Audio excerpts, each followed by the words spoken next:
not to get your hopes up too much, but it's a very good story, and there's a lot of bombshells, and a lot of things you thought were going to happen.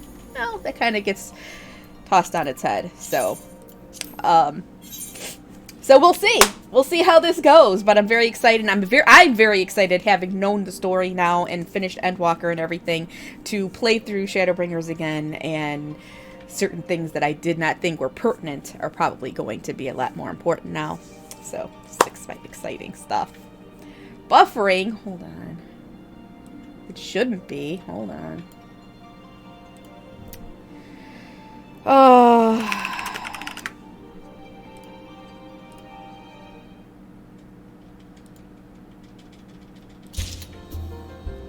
I'll let it go for a second.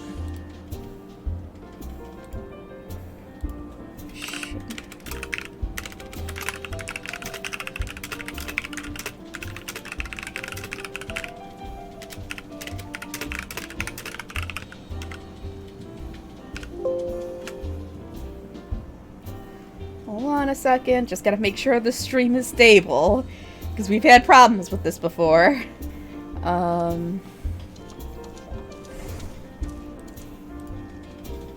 Yeah, it looks pretty stable to me, but I am gonna check the speed to make sure I'm not getting any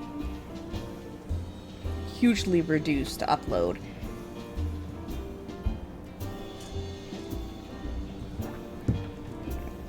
Down is looking pretty good, but it's up that we have to worry about.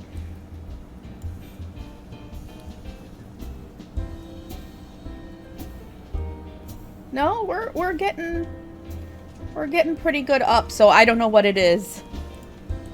Hopefully you're back. Let me know when you're back.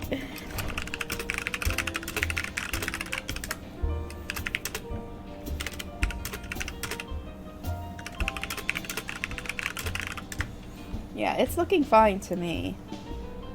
And I'm not getting any red.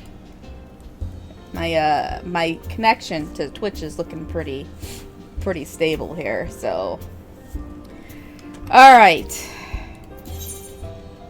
Okay, good. Okay, good. Yeah, I'm looking stable. My up speed is fine, and on my OBS is showing my connection is stable. So hopefully that was just a little hiccup on your side. But we're gonna start Shadowbringers New Game Plus. El Amigo is at last free from Imperial rule, but that liberty may prove fleeting as the Empire moves to both reclaim this bloodied nation and subjugate all of Eorzea. In their hour of need, not house. However, they cannot turn to the Warrior of Light, nor to the Scions who yet slumber, their souls adrift. The realm is left to struggle without its saviors, for they have been beckoned beyond time and space, beckoned to the first. Hey, Zen. Let's go. I haven't seen you in a while. How's it been?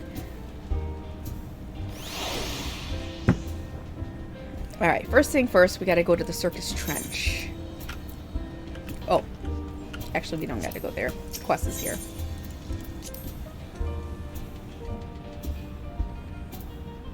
No! You have COVID? Oh no. You gotta take care of yourself. I would say drink lots of tea with lemon and honey, because that's going to help boost your immune system. You got to boost your immune system. Alright.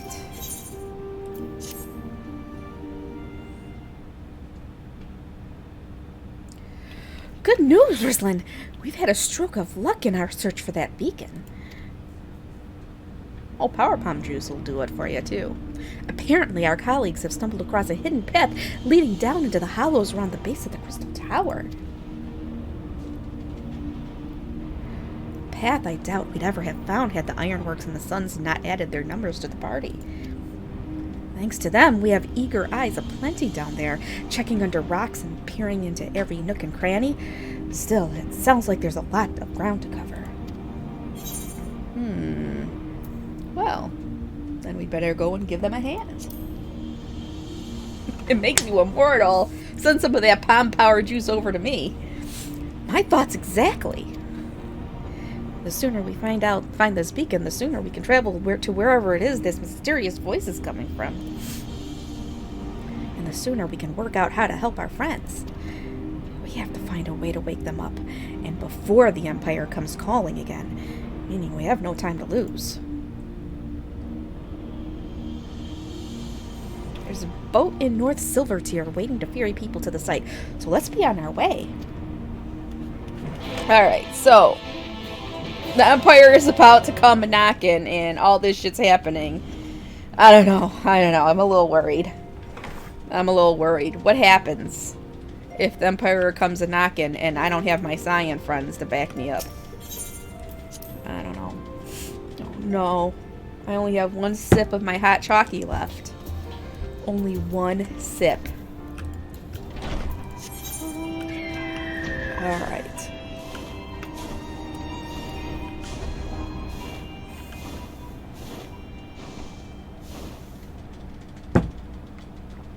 Okay, a sip and a half. Now it's gone. Now it's gone. Wow, it's foggy today. I'm kind of stuffed, so I'm not going to make another one anytime soon. I had lunch a little bit ago. I'm not going to push it. Heading to the survey site, madam. It's on the eastern shore of the lake, and the swiftest way to get there is by boat. Alright. No, a little bit. A little bit. Alright.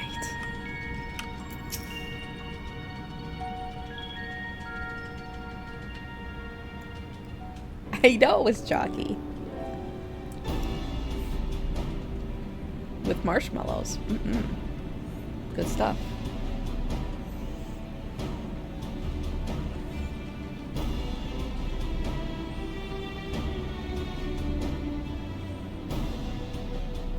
Look how many people there are! Should we get to it then? Pick up anything that seems the least bit device-like, and we'll make ourselves a pile. Well, if it isn't the hero of the hour, maybe you'll change our look. We've found bugger all without you. Biggs! Wedge! Aww! He's so cute. Aye, aye. Well, we could hardly say no to a call for aid from the Scions. Jesse called it the chief of some other business, so we'll be working twice as hard to make up for his not being here. Thrice as hard, even. Thank you, both of you. I'm sure we'll find that beacon in no time.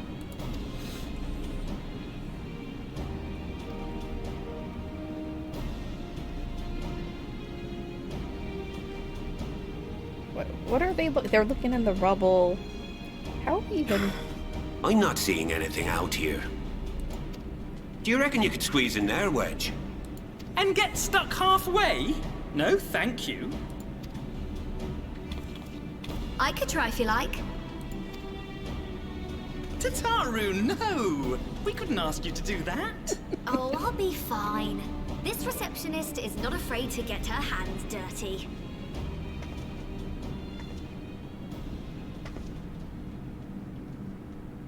What's this?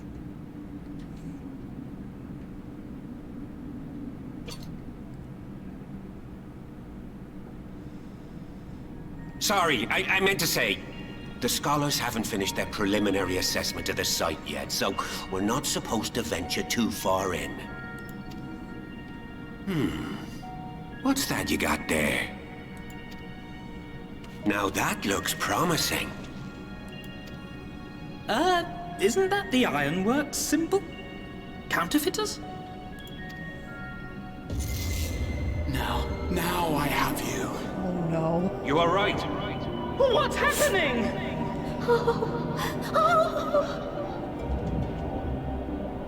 Stay with me. Focus on my voice. Let expanse contract. Eon become instant.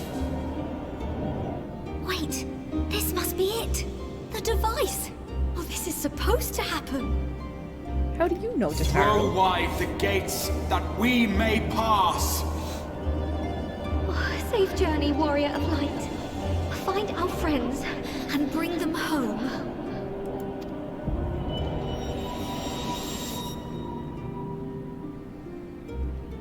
Oh boy. Oh boy.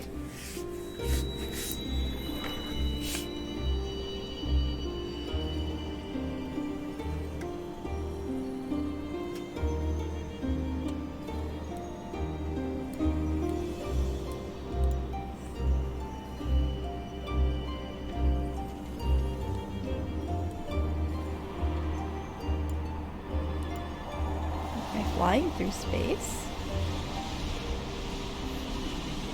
I am an astronaut.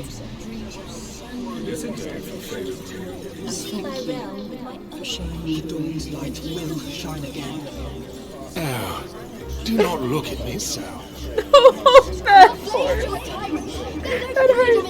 This is one battle you cannot fight. Away with you. Wait, there was the Gaius. We did everything right. Everything that was asked of us, and still it came to this.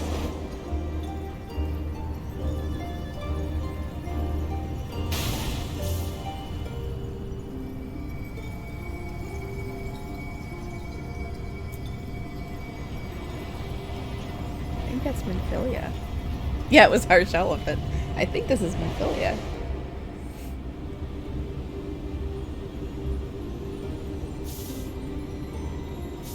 Your time has not yet come.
Okay.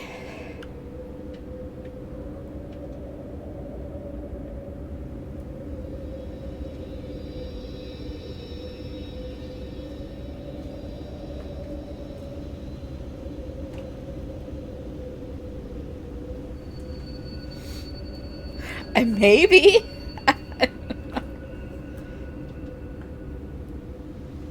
From endless dreams I awake.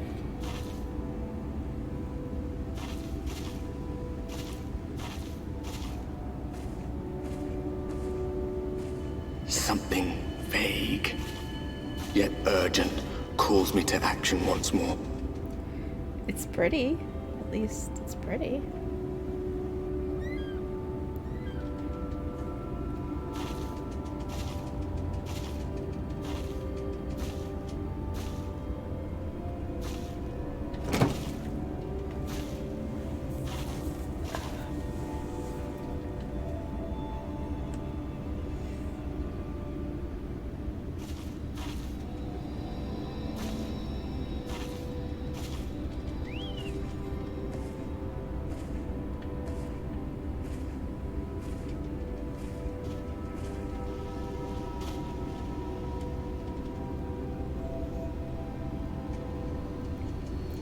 Rare to meet someone out here who's not a peddler themselves.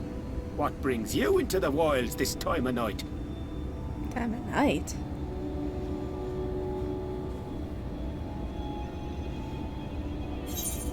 What do you mean this time of night?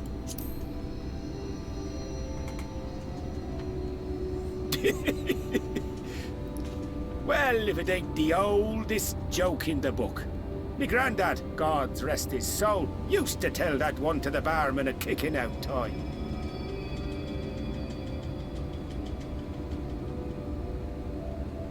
And when, pray tell, did we last have a dark night? You rotten old drunk, he'd reply.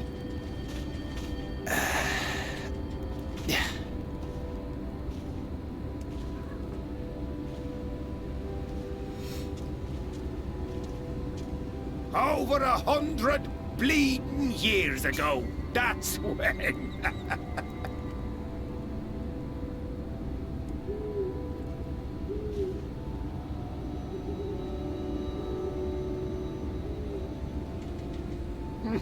You got that look down to a T. I'd almost think you meant it.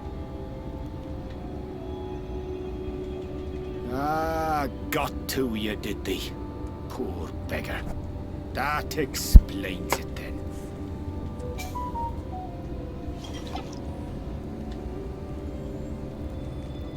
Oh, come on. Well, I've roads to travel and wares to sell, but you best hurry along to the town nearby. Just head east through the trees and aim for the Shining Tower. You'll find the place soon enough. 'Tis the biggest settlement for malms around. Go on now, friend. They'll take good care of you in the Crystarium.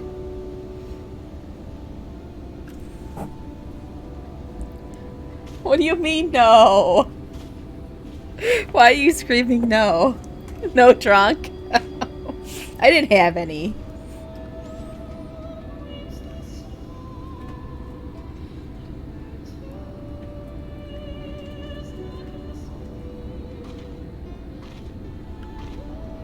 Get down.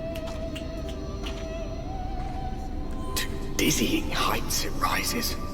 The gleaming spire. Its tip threatening to pierce the blinding canopy. There, it will all begin anew. Between dark and light. The pure and the corrupt. The one true struggle.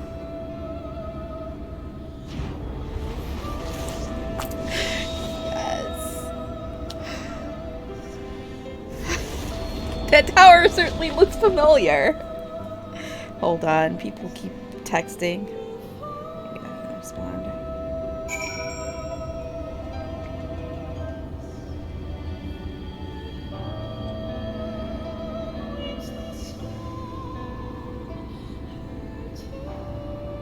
Alright. Now where are we going? We'll just run there. Look at this. It is actually very pretty, I think. But why do I have this foreboding feeling?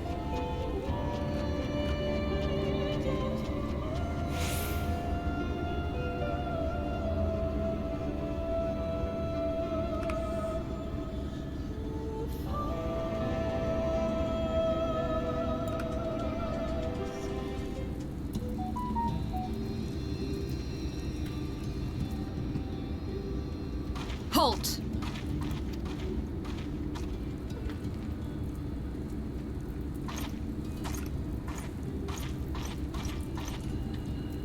Every face in this city I know. Yours, I do not. This is the threshold of the Crystarium, stranger, and I am its gatekeeper. If you would enter, you will answer my questions. Oh boy. From where do you hail?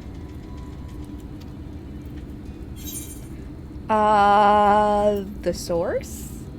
Gridania? I'll say the source. The source? What is this cryptic nonsense?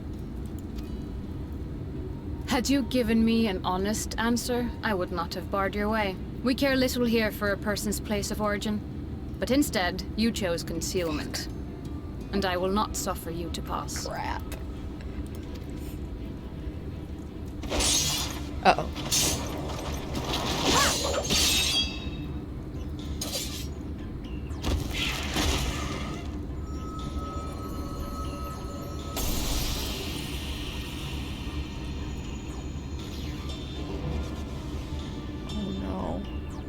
That one had eaten. It must have gulped down the whole hand, ring and all. That was the ring the one guy was wearing.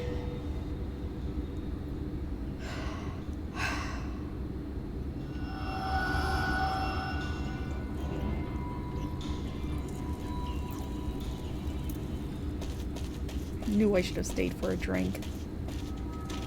Everything all right, Captain?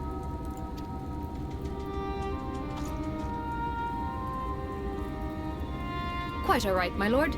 Just a stray sin eater, and a weak one at that. I see. Weak or not, we should be on the lookout for more.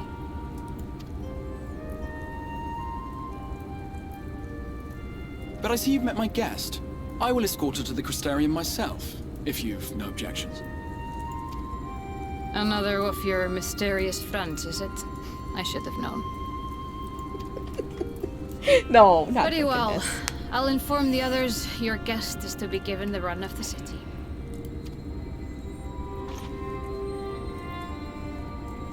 Pray forgive my less than cordial welcome. May the rest of your stay with us be a pleasant one.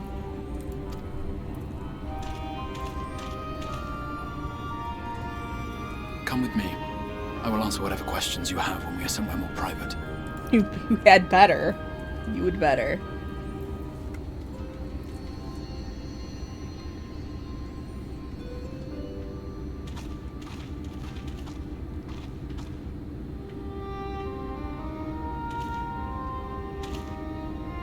Right then. Before we plunge into the wheres and wherefores, let me first thank you for answering my summons. I had intended to bring you directly to my personal quarters, but I fear my aim was slightly off. That you are still able to make the crossing unharmed is a great relief. And so, we come to the question of where. The realm in which you now find yourself belongs to one of the 13 reflections, or shards. The first, to be precise, even if its inhabitants are largely oblivious to the fact. As to wherefore, having been awarded the rather grandiose title of Crystal Exarch, I, in my capacity as caretaker of the Crystarium, thought to seek the aid of you and your companions. Okay. Exactly. Exactly. Are the other Scions here? Do you have any idea? I want to say both of them. Do you have any idea how much trouble you've caused?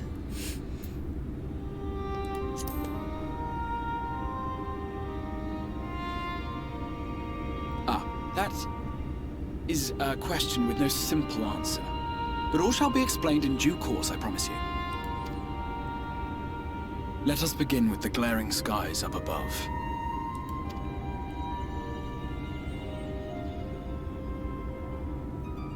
Here in the first, the world has been all but consumed by primordial light. Oh, both of them. It began a century ago, by this realm's reckoning. A luminous flood swallowing everything in its path. More than 9/10 of this star was lost. And the fortunate few who survived are hounded by abominations born of that catastrophe even now. Sin Eaters, we call them. The creature you saw earlier was one such monstrosity.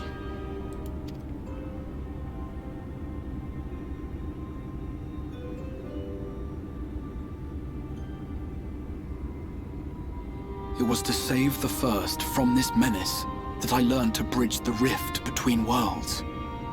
That I might call upon the aid of the greatest of heroes. Okay. Though it meant depriving a world of its champion, I had to try. For in saving the first, you would bring salvation to the source as well. I don't see how, but okay. Keep going.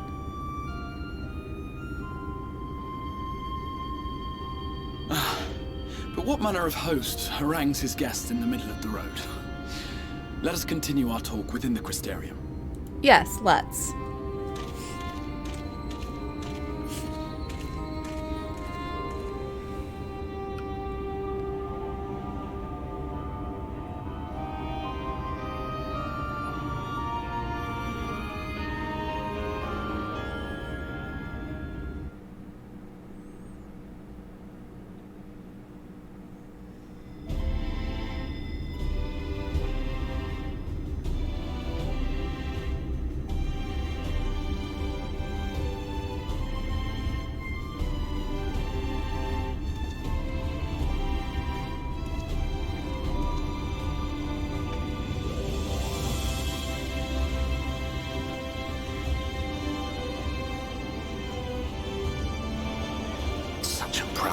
vibrant city. The sole sanctuary for the living in a world all but resigned to oblivion. Each stone was laid with hope. The town itself a symbol, a monument to defiance in the face of death. No would-be hero could fail to answer its call. For who among us does not yearn for salvation?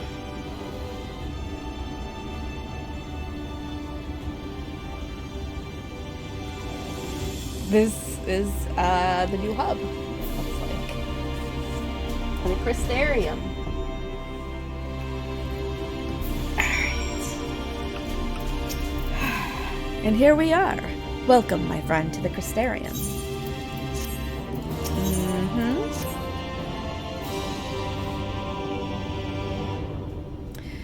Now, a full and frank discussion in the privacy of my study would seem to be in order.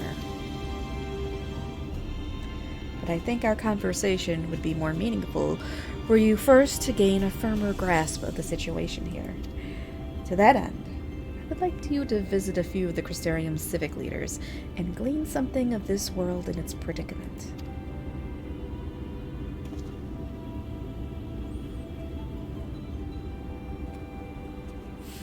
As you can see, this path will take you directly to the Aetheryte, a convenience with which I am sure you were only too familiar.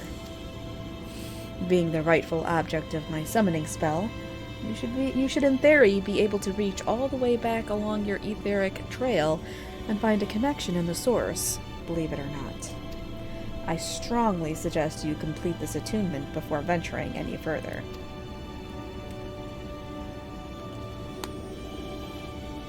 After you have done so, walk up the steps next to the Aetheryte and head out to the left to arrive at the Crystalline Mean. This is where you'll find our collective of crafters and gatherers, as well as their spokeswoman, Catelys, one of the people I should like you to meet.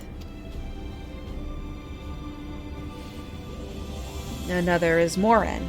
To reach him in his cabinet of curiosity, you'll want to avoid the aforementioned steps, take the exit on the left, and simply continue straight along and down until you come to the large doors at the end of the path.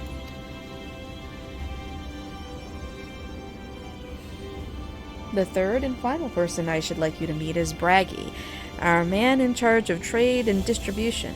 He is to be found in the markets, which you can access from the opposite side of the Aetheryte Plaza. In seeking out each of my colleagues, you will visit the major districts of the city and hopefully gain a feel for the place. I trust my directions were simple enough. Well, crystal clear.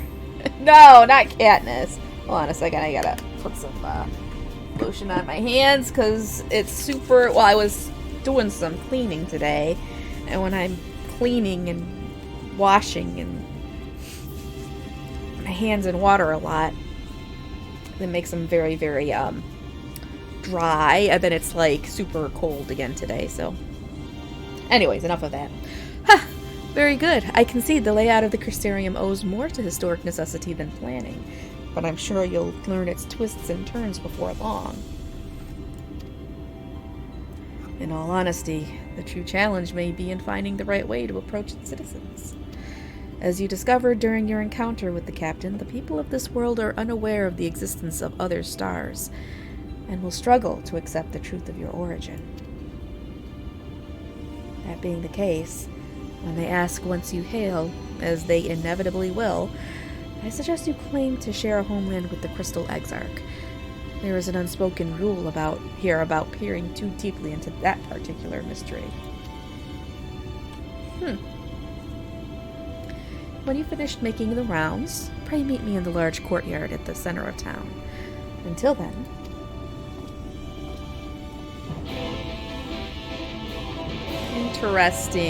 Interesting. Alright. Time to...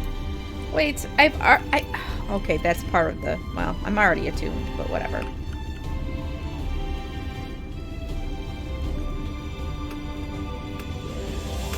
And of course, we can't mount up here. By focusing your senses, you detect the flow of vastly distant currents of ether. Your connection to these energies is faint but stable and should allow teleportation to etherites in the source. Nice. So we can go back and forth. Alright, let's go down here first. This place is kind of nice.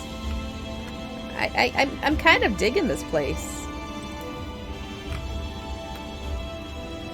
It's pretty big. Who am I gonna have out? Ah, wind up gentleman. There you go, BB10. Perfect.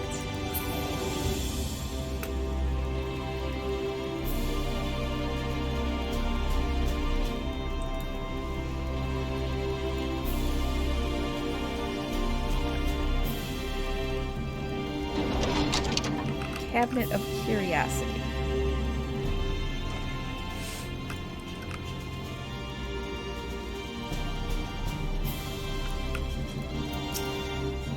I don't think I have a wind-up Nashu.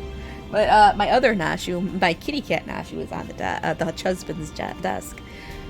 Excuse me, miss. Are you recently come to the city, perchance? I'm quite familiar with our civic roles, you see, and, well,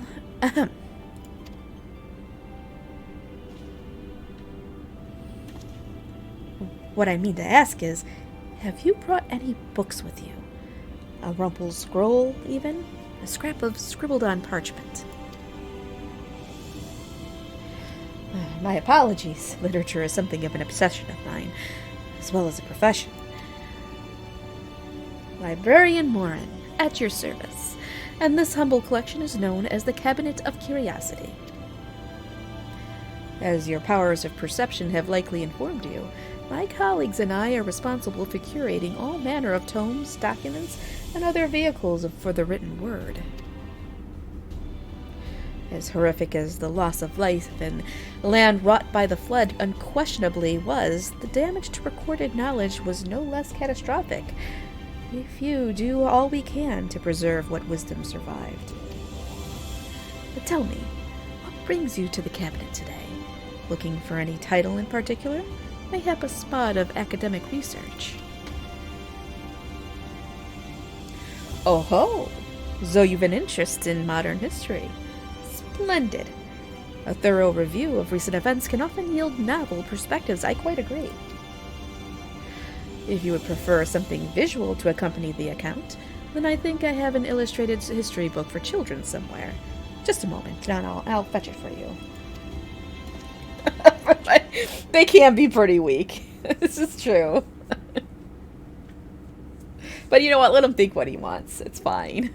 He doesn't need to know that. And here we are. Would you like to pull up a chair? Make yourself more comfortable. On with the lesson, then. I like how he's getting me a children's book.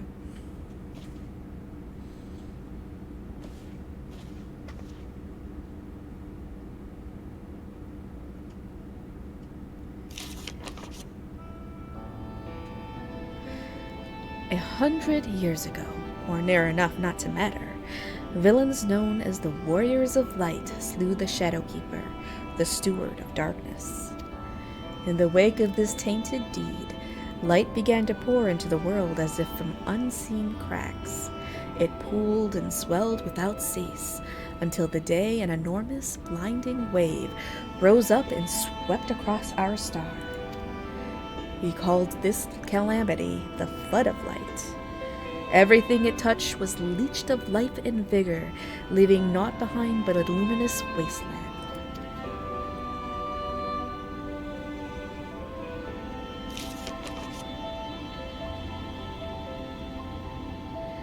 Yet just when it seemed that all would be lost, a savior appeared before us. The Oracle of Light. She stood twixt us and approaching doom, and by her power did she stay the flood. Thus was Norvrant, and Norvrant alone, spared the fate of erasure.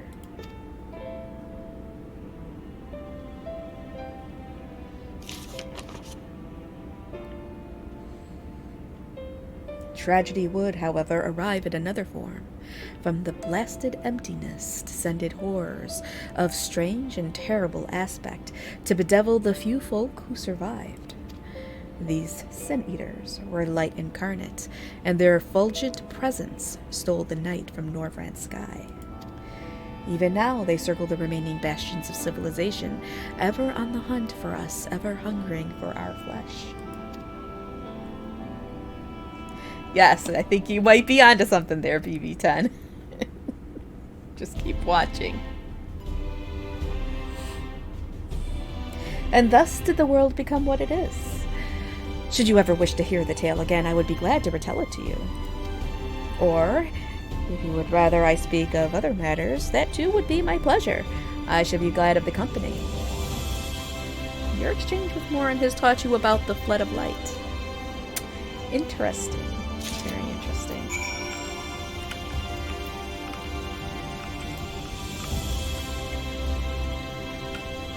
Alright, so we've got to go back to the Aetheryte. And then up the stairs. Aren't these trees pretty? It's very pretty here. At least I think the Crystarium's very pretty.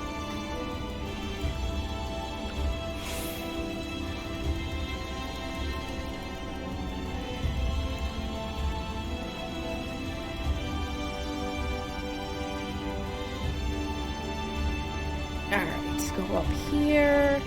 We go to the crystalline, and then the Musica Universalis. Universalis, I think.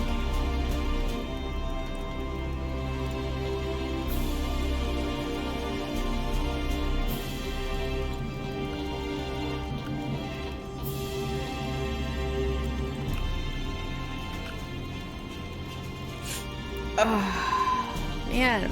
My stomach is stuffed, but I kind of want another hot chalky. No, I gotta wait. We'll give it until like 2 o'clock. 3 o'clock. Universalis? Yeah, I think that's what he said. Universalis. Okay. Catless.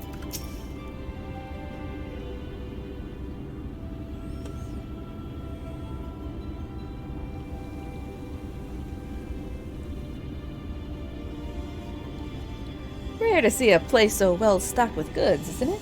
But not here. I'm going to guess you're new to our fair city.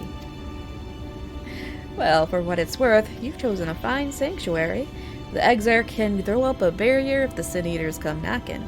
So it's a damn sight safer in here than it is out there. Safer and more civilized, too, thanks to us in the mean. We work together to procure materials and resources and craft the goods which make city life possible.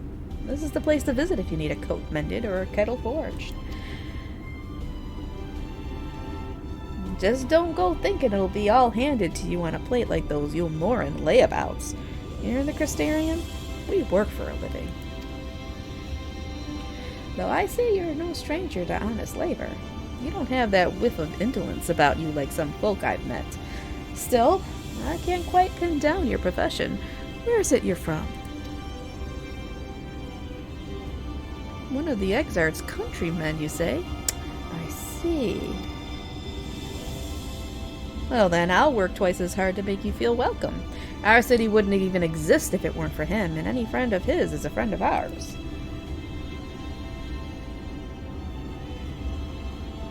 It's really quite incredible when you think about it. They say his grand magic summoned the Crystal Tower into existence, pulled the entire thing out of thin air. It wasn't long before droves of refugees began congregating around its base, desperate for shelter after losing their homes to the flood. And that's how the Crystarium began.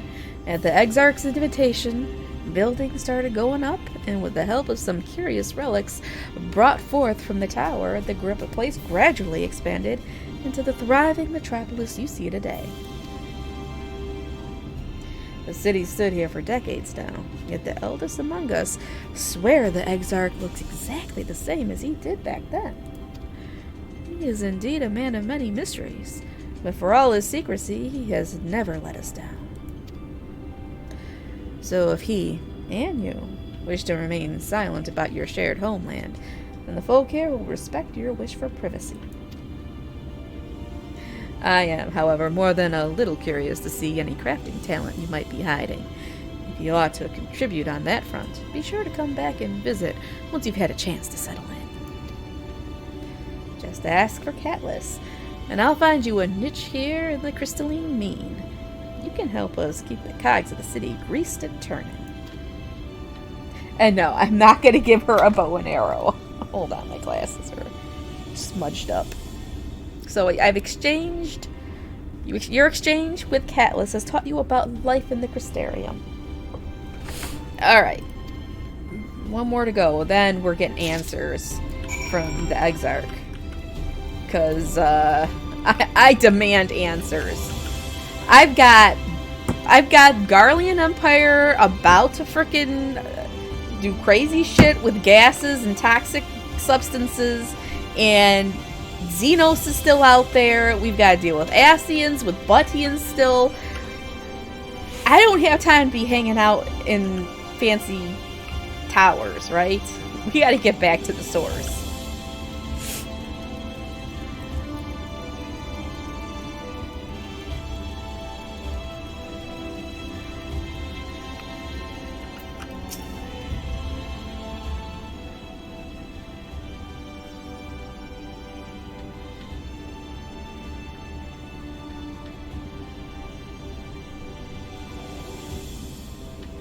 Must be the markets. New to the city, friend. The spinning head and wide eyes give you away. Welcome. My name is Braggy, and I'm the master of these markets. They gave the district another official title, but I'm not in the habit of using it. Too florid by half. In any case, our merchants stock a range of equipment for elves such as yourself. So finding something in your size shouldn't be a problem. Wait, did he just call me an elf? I'm sorry, did you say elves?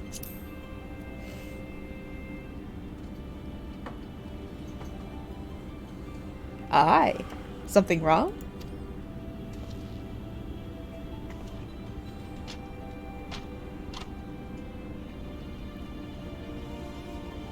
Let's see if we can straighten this out.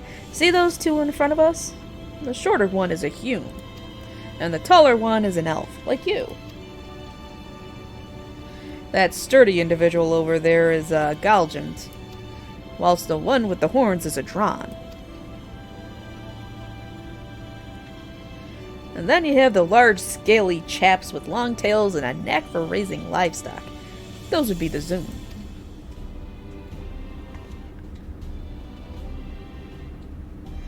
Which is apparently not the name you know them by. Now I'm curious to know which far-flung region you hail from. Ah, the same as the Exarch, eh? Well, that explains it. You don't get much further flung than that. We've had a few of your lot pass through in recent years, and despite their obvious learning, they floundered over the simplest things. But not to worry. Should you find yourself confused by the local language or customs, I'll be here to answer your questions. Your exchange with Braggy has taught you about the peoples of the First. I wonder what Popotos are called here. Huh. Alright. We gotta go to the Docile Gate.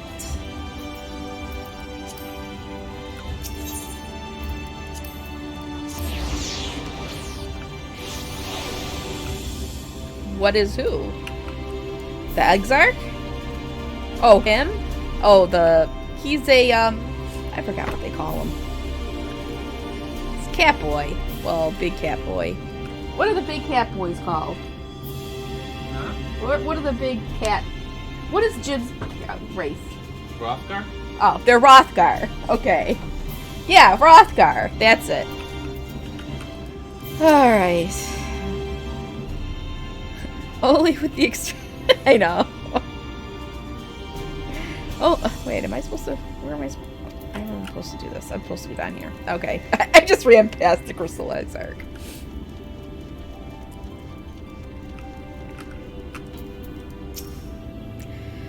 Well, how did you fare? Did my colleagues help you form a clearer picture of this world and its peoples? Oh. I guess I wrote it all down.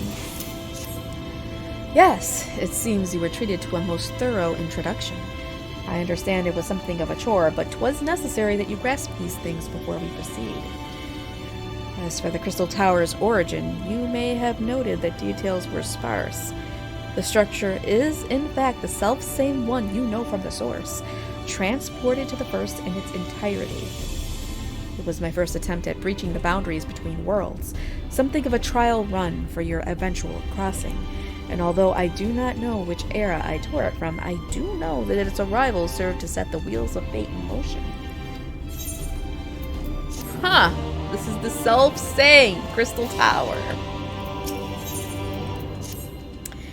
Done as I requested and learned something of the world in which you find yourself. Now it's time I fulfilled my half of the bargain and explained what has befallen your comrades. That is a conversation I would rather have in the privacy of my quarters, however. I must go on ahead to the tower and organize a few things, but I shall see that the guard knows to admit you. Just like... just like that, then G'raha Tia is... Yeah, what happened to the cat boy? I am not familiar with that name. Is there something I should know? An extraordinary tale, but I'm afraid I found no such individual residing in the tower when it passed into my care. Mayhap we can revisit that mystery another time. For now, I think it best that we focus on the present. I guess G'raha's dead then. Alrighty then. I kinda like that cat boy.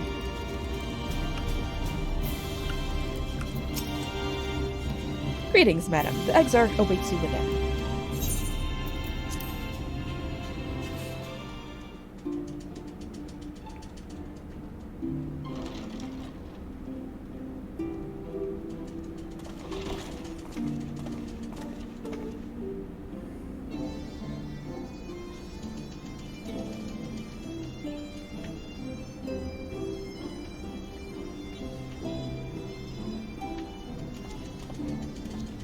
Welcome to the Ocular, my private study.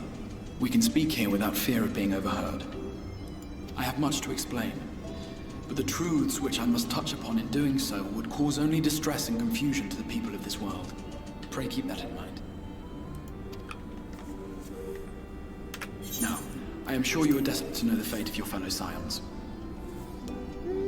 Yes. To put it simply, they are here in the First. Their arrival, however, was not as recent as you may imagine. Here, time flows at a different pace from that of the Source. In the space of a single hour in your home world, an entire year might pass in the First, and the reverse could also be true. The pace fluctuates without rhyme or reason, and it cannot be predicted.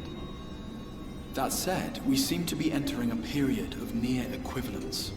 And thus, for the moment, you need not overly concern yourself with the passage of time. As for your companions, however, Y'shtola and Urianger have dwelt here for 3 winters, all told, while Thancred's count stands at 5. Even our more recent arrivals, Alphino and Alize, have lived in the First for almost a year. Interesting. My intention had been to summon only you, but the art of reaching across worlds has proven exceedingly difficult to master. Thus it was that my fumbling hand closed upon those to whom your fate is most closely bound as well. As they were not the object of my summons, their transference was incomplete. Though they may appear to possess corporeal bodies, they are, in truth, merely spirits that one can see and touch. Consequently, while you yourself will be able to pass between worlds with relative freedom, they will not. Much as it grieves me, they are stranded here, well, unable to return. Thancred's used to it.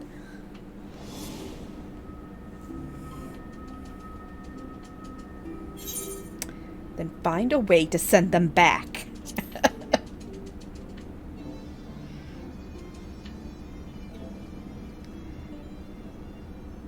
We spent every waking hour searching for a way to reverse the summoning. In the beginning, at least. As you may have surmised, however, our efforts met with little success. And then we all but abandoned the endeavor once Urianger shared with us the vision he had witnessed during his journey through the rift. What vision? In that chaotic no man's land between realms, time and space warp and blend in unexpected ways. What Urianger saw was the future. That which would one day come to pass. In his vision of tomorrow, the first was rejoined with the source. This collision of worlds brought about the 8th umbral calamity and the deaths of countless multitudes. Amongst those who perished, Urianger clearly saw the fall of the Scion's mightiest champion. He watched you die. What? I die? And thus did the Scions embrace their exile, and began searching this world for a means to forestall the coming catastrophe in yours. Their souls are stranded in the first, yes, but they have fought on, desperate to save their home and you from destruction. Nor have their efforts been in vain, for it was they who finally established that the elimination of the Sin Eaters will indeed serve to prevent the calamity. Considering these circumstances of our meeting, you would be forgiven for doubting my version of events. And so, before all else, I would suggest you track down your comrades and hear the tale from their lips. I shall of course be happy to assist in these reunions, and you need not make any decisions regarding your involvement until you are certain of where you stand. Meanwhile, I promise I will not rest until I have found a way to help your friends return home. What say you? Have I earned your trust for the moment, at least? I don't know about this, you guys. One of a better choice.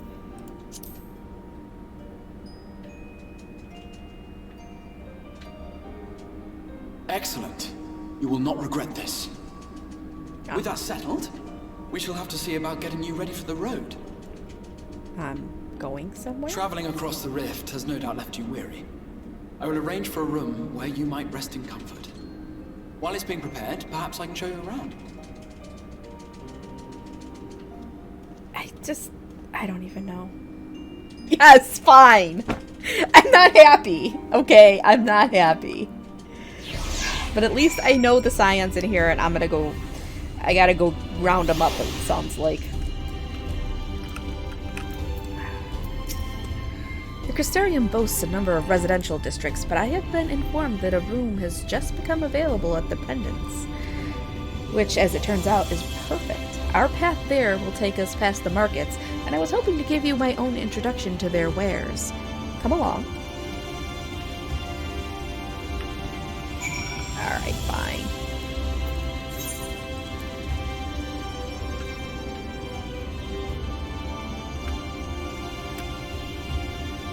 little Hildebrand's legs just running along. Those itty-bitty legs going. He kind of looks like a little strong man, doesn't he? A little bit.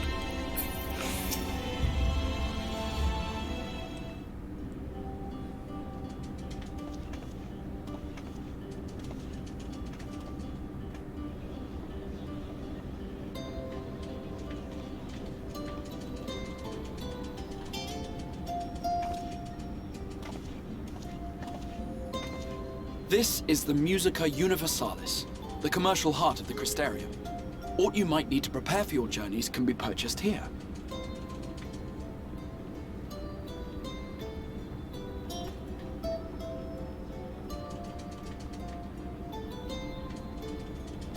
Ah, yes.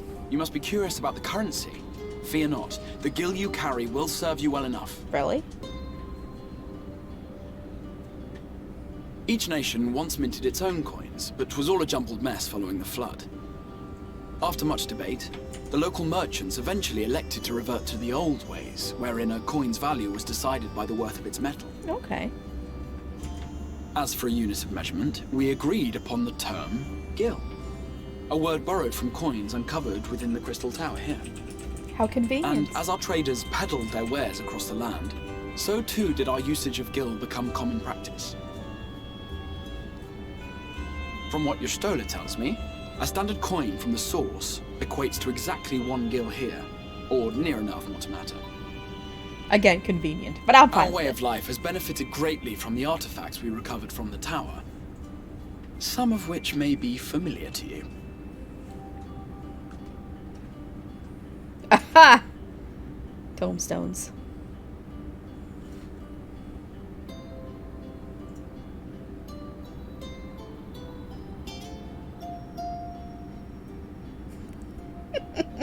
That's what I have to farm up for gear, to buy my gear. But I fear it would not be practical for us to provide everything to which you are accustomed. You shall need a means to access the commodities of your home world.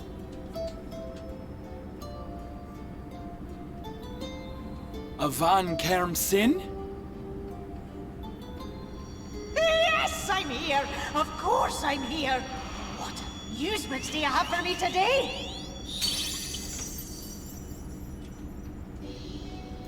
My dear Feo Ul, paragon of pixie kind. For you, I have the most vital task. Yes, very exasperated. This fine lady is a friend from a distant realm. And we have need of a means to ferry things back and forth from her home. Might you be able to assist us in this matter?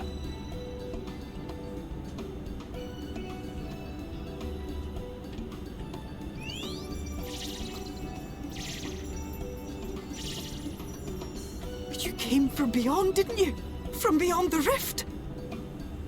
How wonderfully exciting! What a brave and reckless and marvelous thing you did! You've the heart of a pixie, you do. I do? After careful consideration, I have decided to grant you my assistance. Make a pact with me and the fun can begin. I don't know. But answer me this, traveler. Did your garments come with you when you crossed over? Your teeth? Your nails?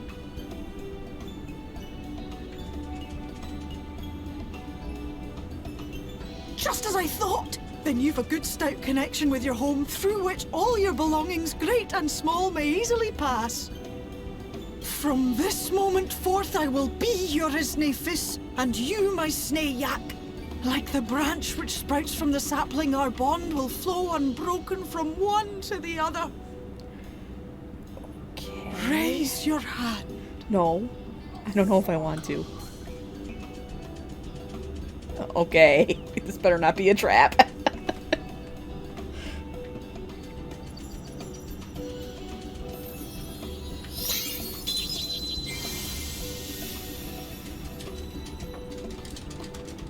Tis done. We are bound now, dearest sapling. Ah!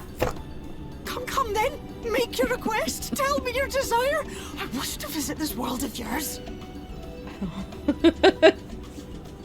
Mayhap her message to your friends in the source to inform them of your safe arrival.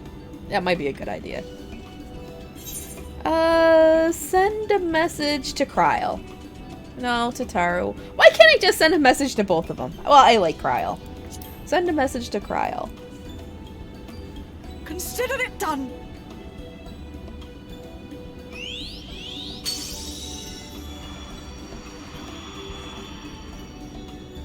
As you heard, that was Feo Ul of the Pixies. Their kind possess an affinity for magic akin to that of arcane beings. They rarely show themselves in populated areas, but Feo is insatiably curious even by Pixie standards, and seems to have taken a liking to the Crystarium. Right, we were going to organize a room for you, weren't we? Come along. Tatar will be fine. Kryl will tell her right away. Those two are thick as thieves.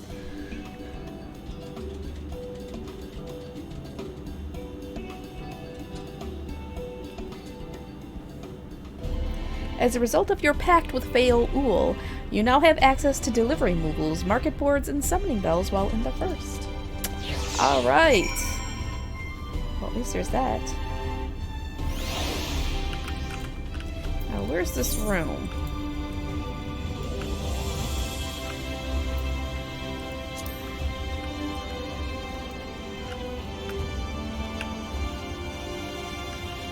Quadrivium.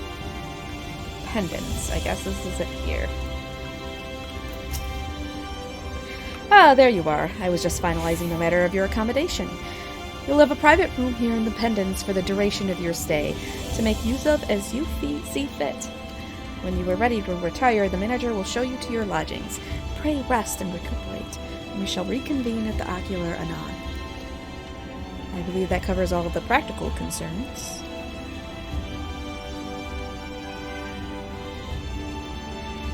Thank you for answering my call, Risley. We are denied the comforting blanket of night, but may peaceful dreams attend you nonetheless. Is that Anixia? Yep. A pleasure to meet you, miss, and welcome to your new home at the Pendants. Your room is ready if you'd care to retire.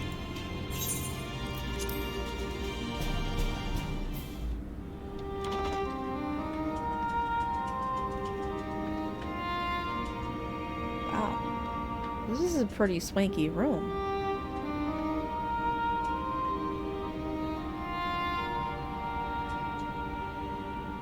I think I even got a stove.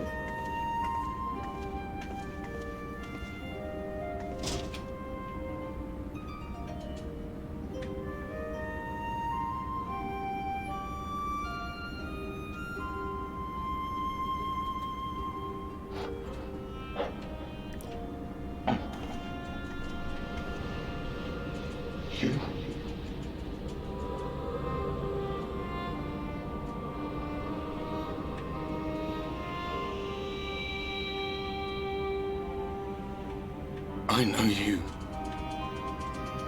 You're the warrior of light from the source.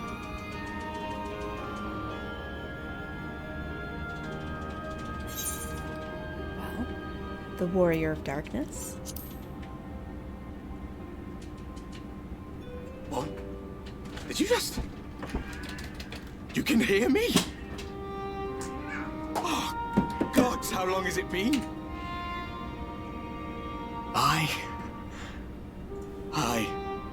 That was what I called myself in your world. The Warrior of Darkness. My real name is Ardbert. I used an alias in the source. A daft one, looking back. If you recall my tale, it was my comrades and I who caused the flood.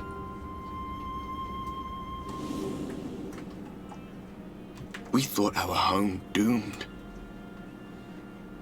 And so we listened to the Ascians. Let them guide us to the source, and tried to hasten their goddamned ardor.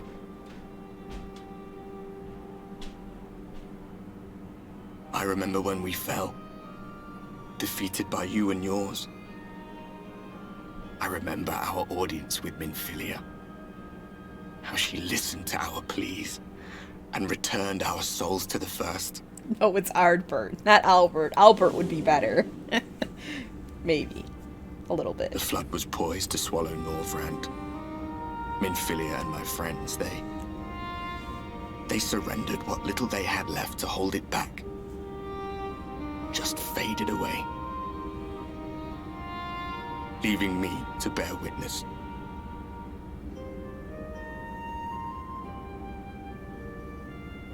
Tell me, do you know the year? How much time has passed since we caused the flood?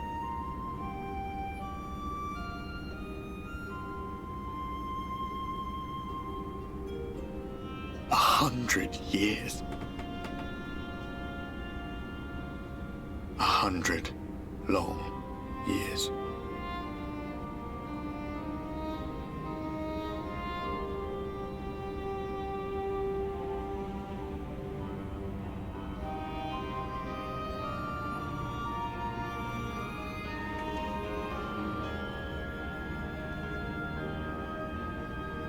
My hands find no purchase. My gestures catch no eye, and my pleas, be they whispered or screamed, reach not a single ear. I am a shade, cursed to do naught but drift.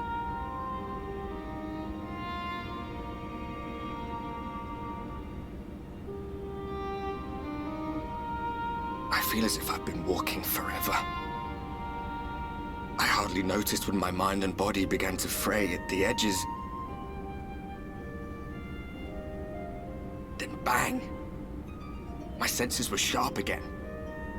I felt like a fish being reeled in, and before I knew it, I found myself in this room. Why is it that you can see me? What are you even doing here, come to that? Yeah, he kind of is a ghost. I feel bad for the guy.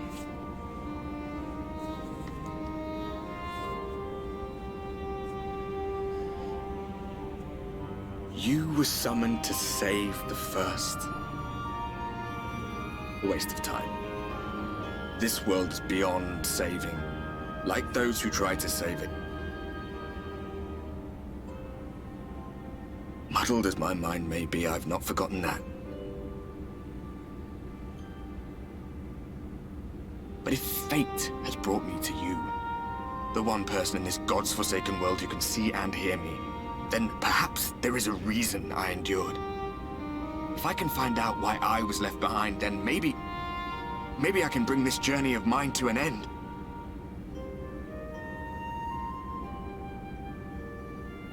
Well, I'll be watching, Warrior of Light. But do me a favor. Be careful out there.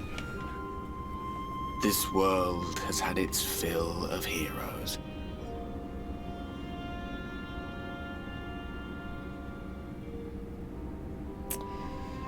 Whew. Interesting.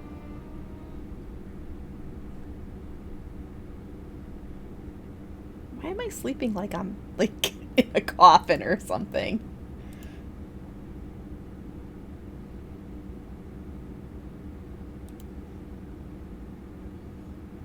Nobody sleeps like that in a bed.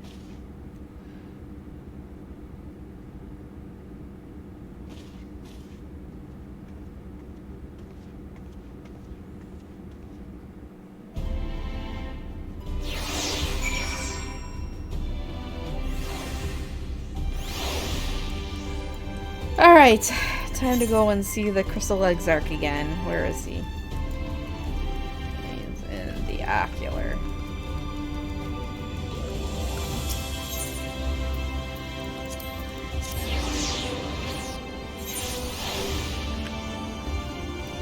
So many questions! What the heck? What the heck?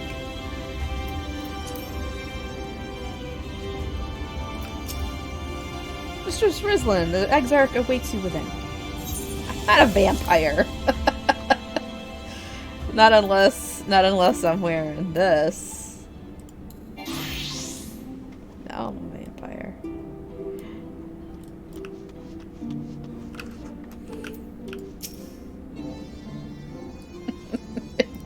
House for Tom tradition, yes. Ah, how did you find your new quarters? I trust you were able to rest.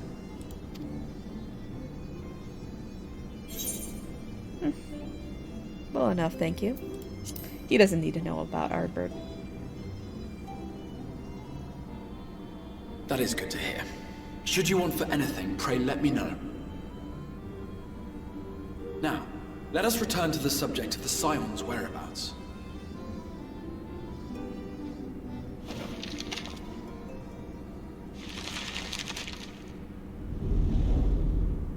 This map shows the lands of Northrend, the only area to be spared the Flood of Light.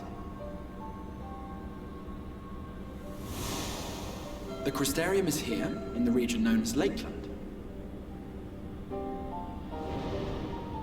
To the north is the fairy kingdom of Il-Meg. That is where you'll find Urianger. To the east lies the once prosperous civilization of Rak-Tika. Your Stola is stationed there, in the heart of the forest. Alas, neither location can be reached without considerable difficulty. Of course. As such, I would suggest you first seek out one of the twins, each of whom is stationed but a short flight from the Crystarium.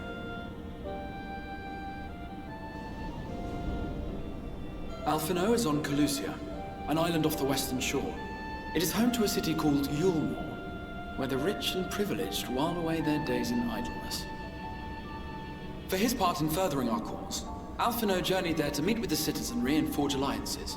From what I hear, he has since kept himself busy gathering information around the main settlement. Alize, meanwhile, traveled south to the arid wastes of Armareng. They lie upon the very edge of the inhabitable world, where the flood of light was halted.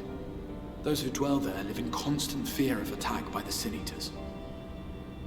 In contrast to her brother, Alize felt that her energies would better be spent learning about the enemy, and thus she sells her services as a guard, both to hone her skills and gather information on our foe. Alright.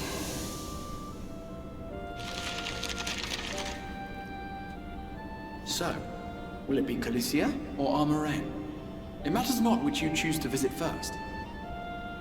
Simply inform me once you have made your decision, and I will see to it that you are provided with a suitable mount. So who should I go for? But you must be wondering about Thancred. Oh yeah, Thancred. He has taken up with a new companion, and is presently engaged as a wandering hunter of Sin-Eaters. Being ever on the move, his whereabouts are often difficult to ascertain, but I am certain your paths will cross ere long.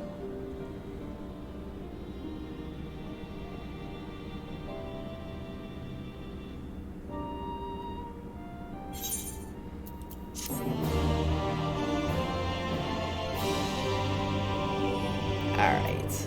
Alice first? Alright, we'll do Alice first. Ready to depart for Armareng. Alice will be overjoyed to see you safe. I know she was particularly concerned for your well-being. She, impressed upon me how regrettable the timing of her summoning was repeatedly. I can see Alice not being happy with that. I only hope that my part in sending you to her will garner me some measure of forgiveness. Here, this is a letter of introduction addressed to a man named Cassard, the master of a merchant caravan. There are few who know the ways of the desert as well as he does. Find him at the Amaro launch, and he will see that you reach your destination.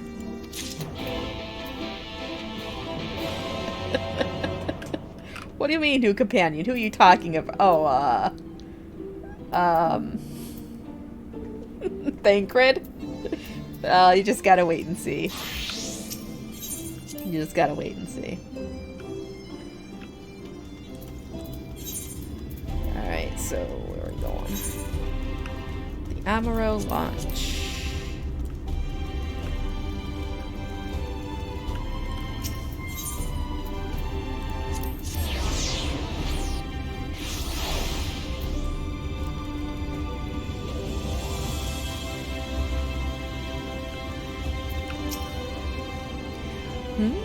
If you've come looking for work, I might have a spot for another guard.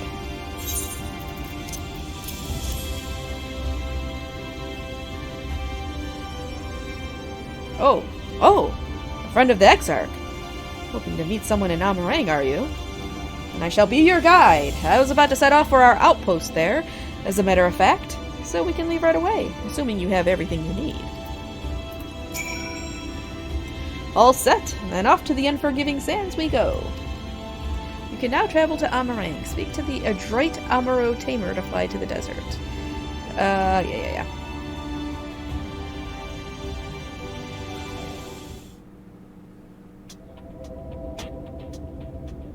Armareng. From this parched earth, the nation of Nabath, Areng once rose. When I journeyed here, long ago, I spoke with a sun-weathered elder. He told me Armareng meant majestic land in the language of his people.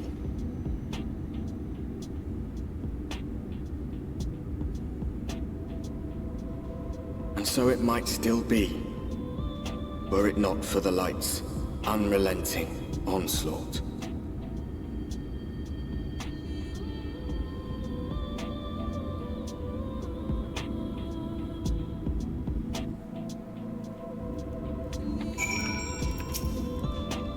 Oof!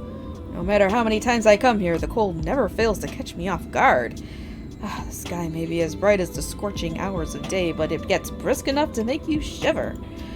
Now, the Exarch's letter said I was to take you to the inn at Journey's Head, which is where this Alisay friend of yours is staying. But that's a fair old distance, so I propose we make a stop at Mord Souk to break up the trek. Allow me to attend to some business, and you enjoy the local hospitality. Sound good? Good. Alright, you lot. I'm off, and I'd better not see the goods covered in sand when I get back. Right, we head southwest, straight as an arrow.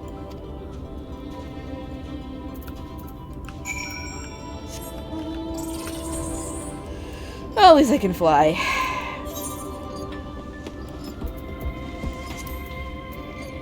Oh, look at these gigantenders.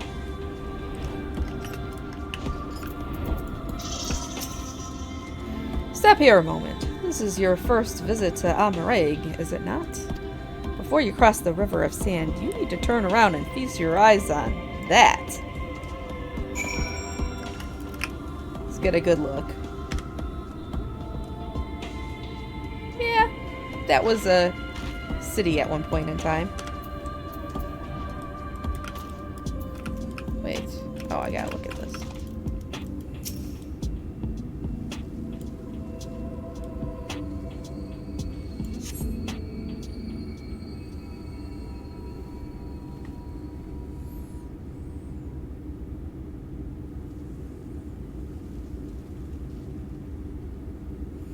They built them big, didn't they? That's Kasr Sharl, a fortress meant to protect the northern reaches of Nabatharang. Seeing what was left behind, I believe it when they say it was once one of Norvrant's mightiest nations. At least until the flood came along. Great chunks of Nabatharang's lands were lost to the light, its great city included.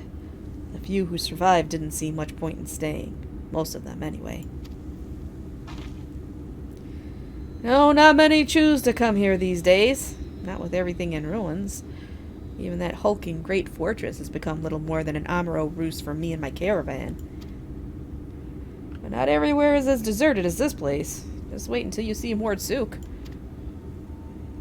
Let's press on, shall we?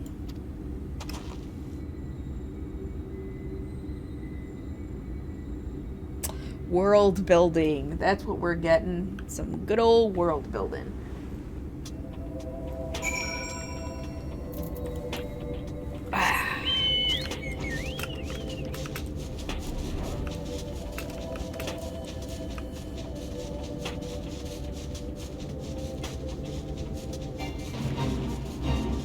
No, I don't want to join a fate.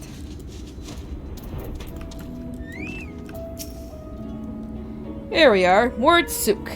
By the blessed shadow, I love this town.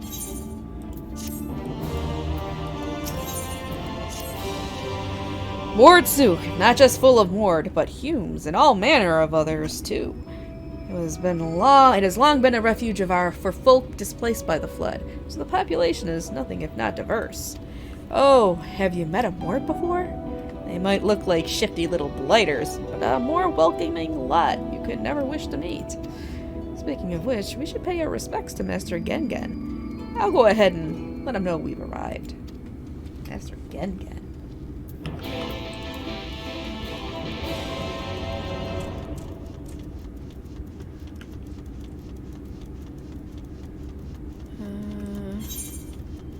Over here. I don't know why I'm not just... yeah, it is clearly like inspired by, I'm gonna say maybe like Babylonia, Mesopotamia, that whole area there.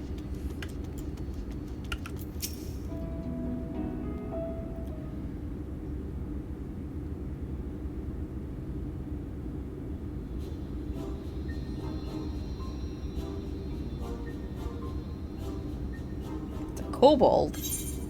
That's a kobold. Without its mask on. Master Gengen, this is the friend of the Exarch I was telling you about. Very good, very good. Though friend or no, all are welcome in Maud's. Souk is Mordish for city. As things stand, this souk boasts the largest and busiest marketplace in all Armorang.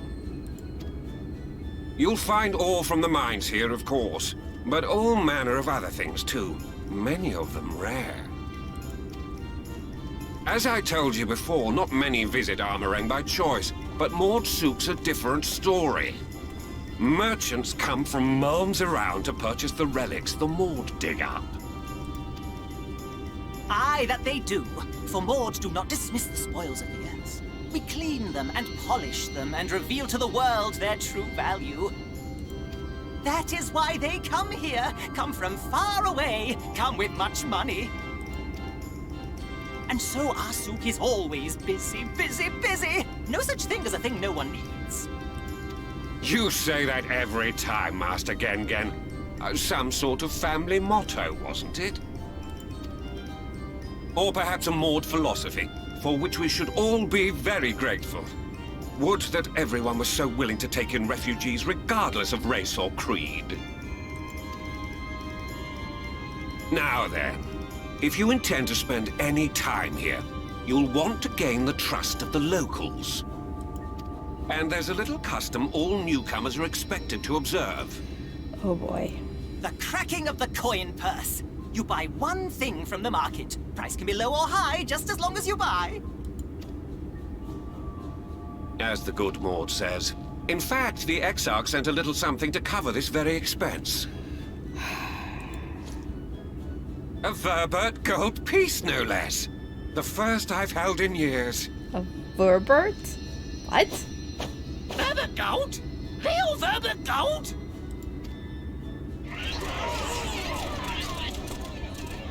Here, newcomer! Crack your coin purse with me! Oh no, you want my goods, newcomer. I have jars and pots all smooth and shiny.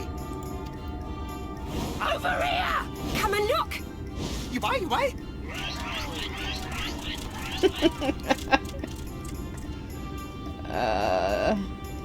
Enough of that! Calm, I say!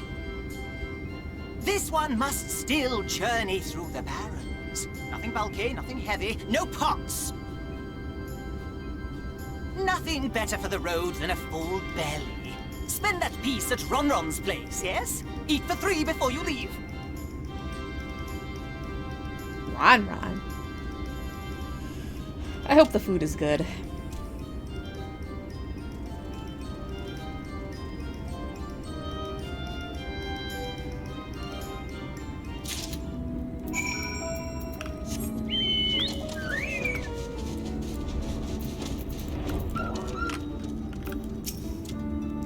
Welcome to Ron, traveler.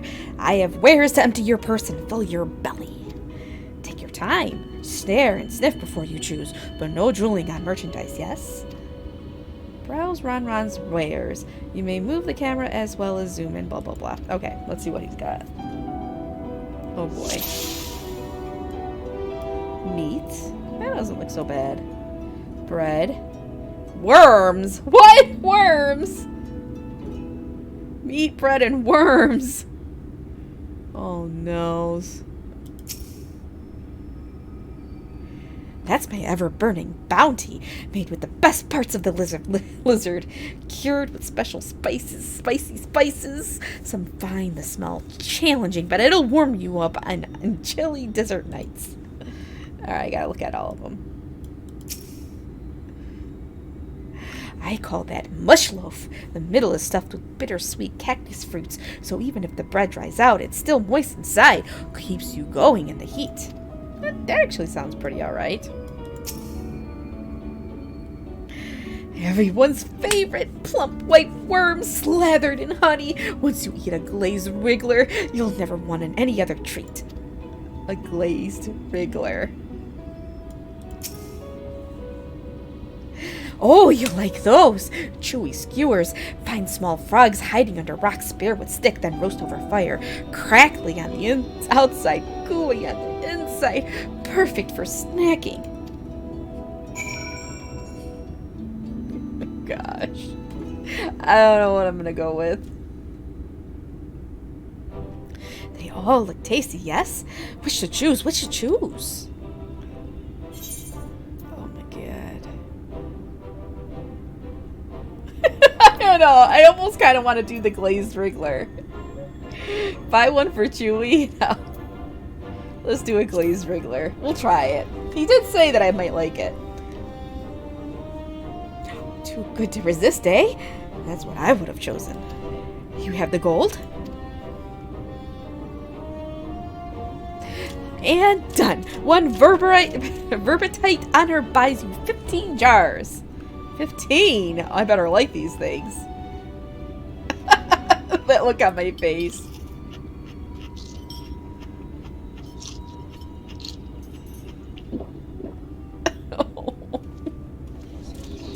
Oh no. Oh no.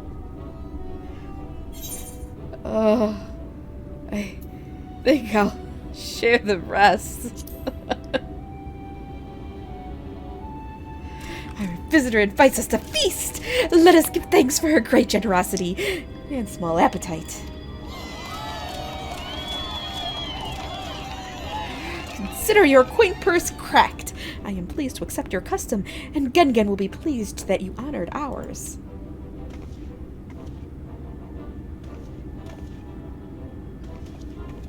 Keeping the merchandise down, yes? No returns. About ready to return that shit. Alright. Let's see where we're at. City of the Mord. Oh, yeah. I think we might just be seeing Alisei today. I was watching from here, Rislin. You honored our custom and with great relish. You will always be welcome in Mordsuk. If you need anything in Amrang, we are here to provide.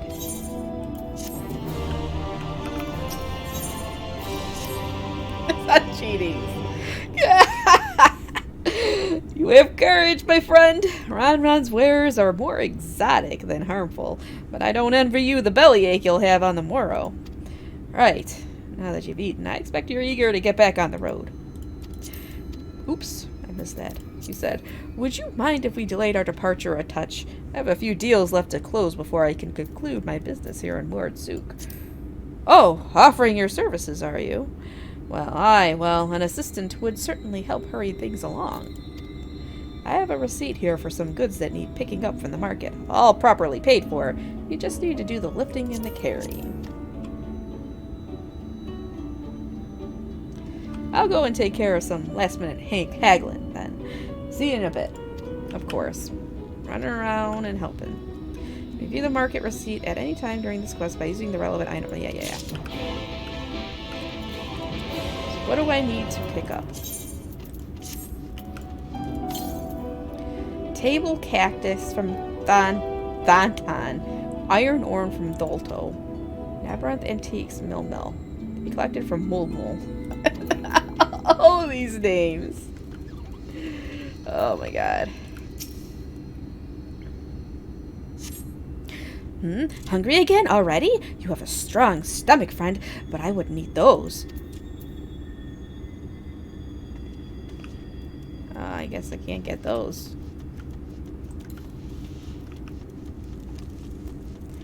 Let's see, what about this? Stack of... I don't think that was it. It said... I need to find Thantan and Tholtol. Mulmul, I know I have to get something from him. He collected from Mulmul.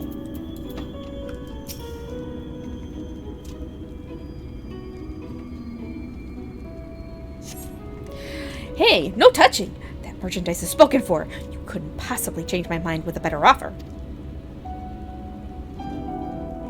What? Cassard sent you? Oh, why didn't you say so? I wouldn't dream of selling his goods to a higher bidder. Oh, no, no, no. Nabin the Rang's relics, wasn't it? All packed in that box there. Handled with care. Alright. One of them.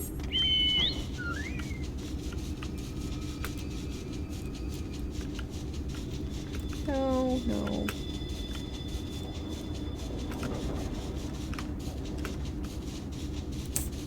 Where are these people? That's Gen. No, not Ron.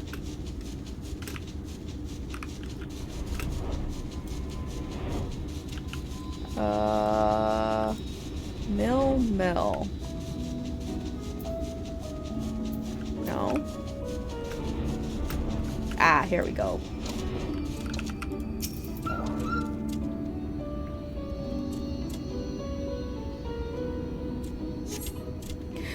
Cassard sent you, did he? Right, yes. What kind of ore was it again?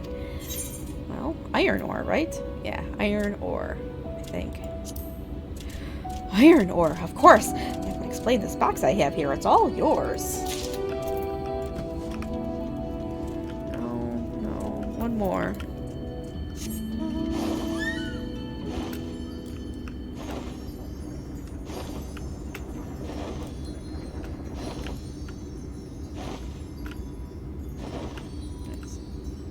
Soulful. Wrong person. Is it Shenzhen?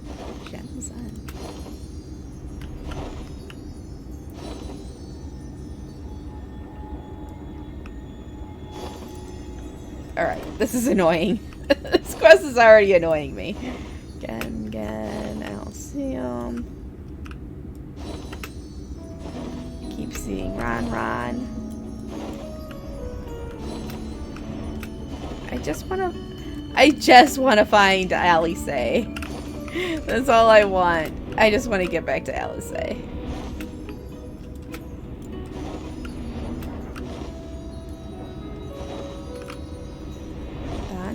There we go. Table cactus.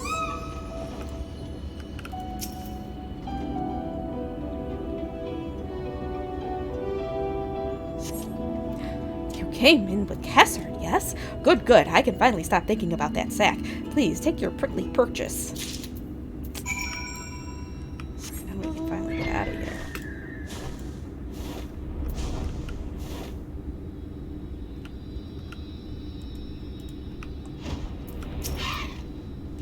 Don't tell me you've been around the entire market already. Well, yes, I have. Figures that I do that. Aye, that's a lot, all right. Good work. And quick work, too, considering you've not set foot in the place before. I thought you wanted to sit in the city like the Exarch, but something tells me you're not a stranger to visiting strange lands.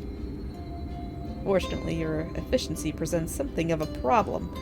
I'd hoped to conclude all my business before you returned, but it seems there's been some confusion over one of the orders I placed. I'll have to drag in my middleman and sort this mess out. Sorry to make you sit around and twiddle your thumbs. Cassard? Feels like an age since I last saw you.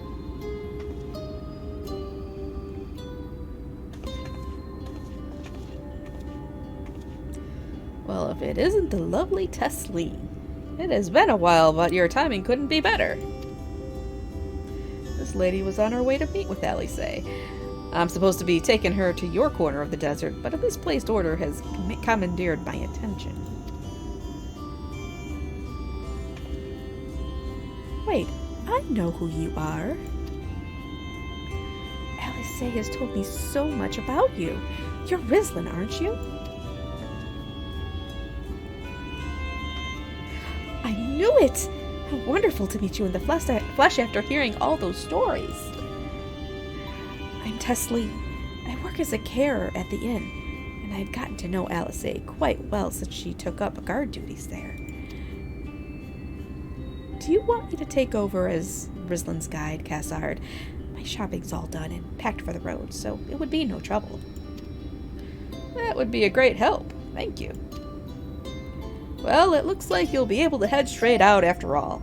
My caravan and I will be in the area for a while yet. Seek me out when you've had your fill of Amarang, and I'll send you back to the Crystarium.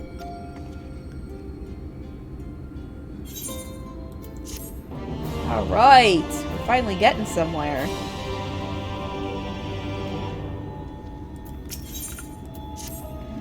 Alice has been desperate to see you, Rislin, so let's get you to her sooner rather than later.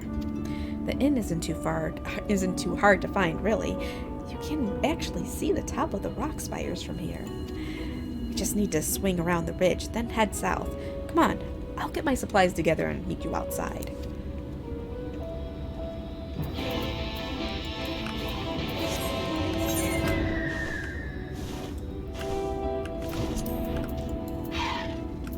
Too close? What? All set? Oh, I should probably mention the wildlife. While most of them will leave you be, if you keep your distance, the local coyotes have learned to prey on folk heading home from the markets. I can usually swing a sword well enough to fend them off, but I may have loaded myself down with too many bargains today. Do you think you can handle any beasts that try to make a meal of us? I thought you might. Alice was always saying how much you... let's get going, shall we? Man, Alice is really talking me up. Really talking me up. I have a feeling... Oh, yeah, I was a little close. I have a feeling maybe Alice is, catching some feelings. But, she really shouldn't. Because, my heart belongs to Sir Emmerich de Burrell. So, better not. Better not.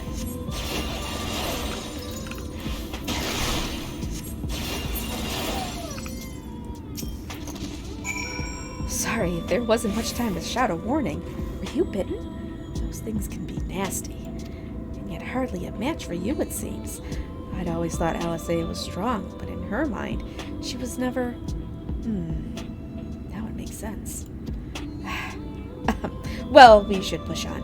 It might be best if you scout ahead and clear out any coyotes that have our scent. I'll wait here so you can fight without any distractions.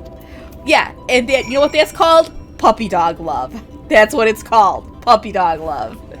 And I don't got no time to be dealing with that. She needs to not. She needs to just not.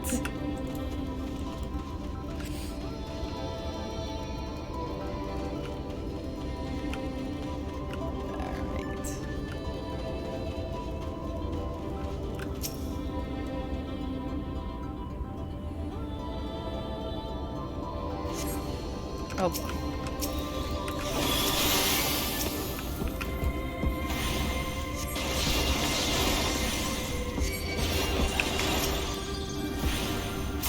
I probably should have my chocobo out.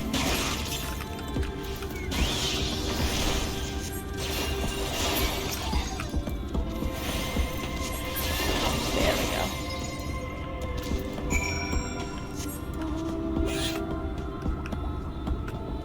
I think this might be it. Close. I don't know. Oh, thank goodness you're back. I could hear the howling and snarling from here. Frightful creatures.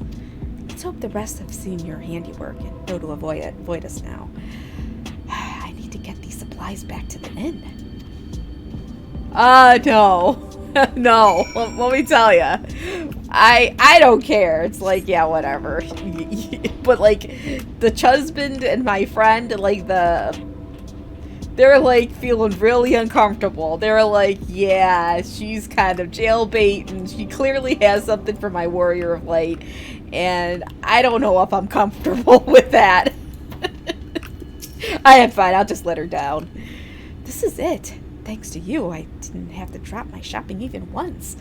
Come to think of it, I'm glad I didn't make the trip alone. It seems you ended up escorting me. I'll have to repay the favor somehow. But first, let's head inside, shall we?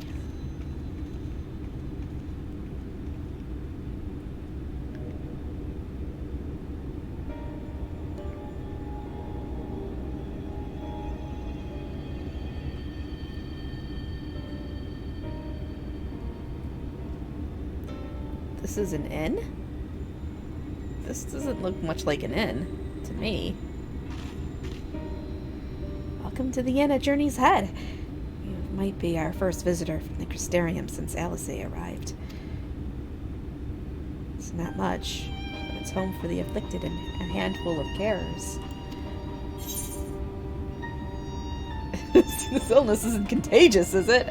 Well, I have some skill with healing. I'm not sure you can help in this case, but that's good to know. I don't think I've met anyone besides Alice who was so unfamiliar with our situation here. Most folk have grown up knowing someone who knew someone.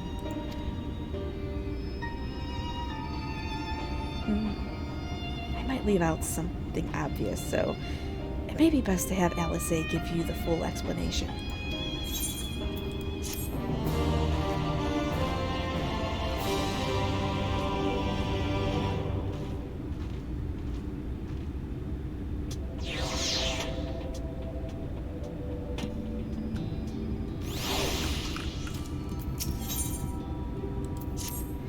Now, where is she?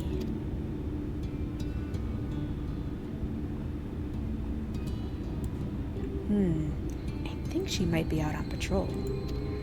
You could wait, I suppose, but why not go and surprise her? She usually takes a look at things from the watchtower first, so you might be able to catch her there. It's not far. Head out south side and you'll soon see it. I'll stay behind in case she comes back while you're gone. Alright.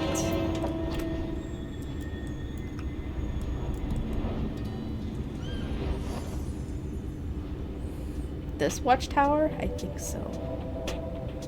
Wait, down here? I don't see... Oh, I just gotta stand here.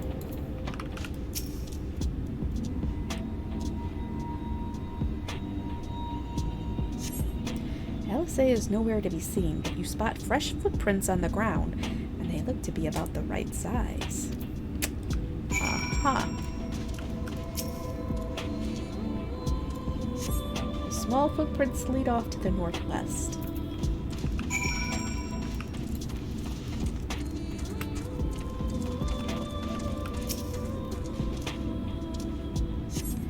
Oh, they continue to the northwest.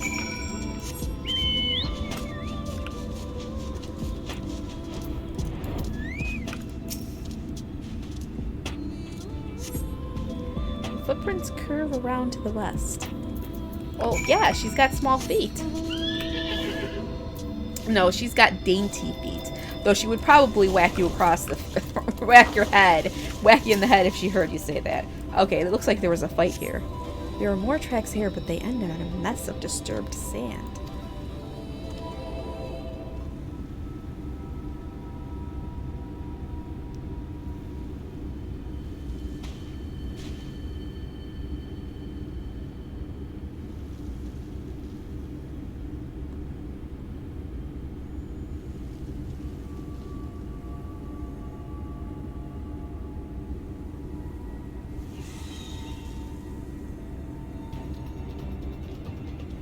Get back here!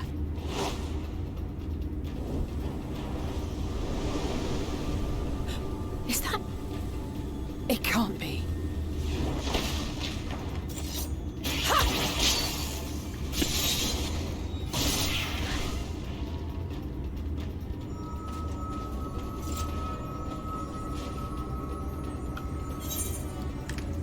Oh. You almost lost that one. Gotta give her a little shit. I had it under control, right up until the moment I didn't. I'll do better next time. Just fucking with you, Alice. I knew you'd turn up sooner or later, but I had been hoping for sooner.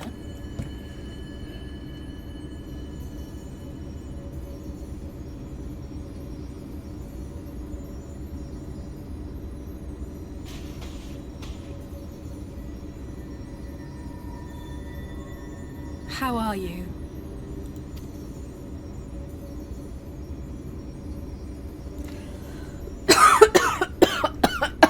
I'm gonna die. Oh, it's okay. I'm fine.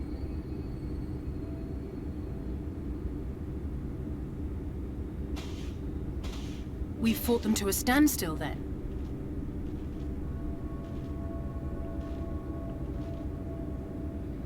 The XIV did say that the Empire seemed to have drawn back when he last looked in on the source.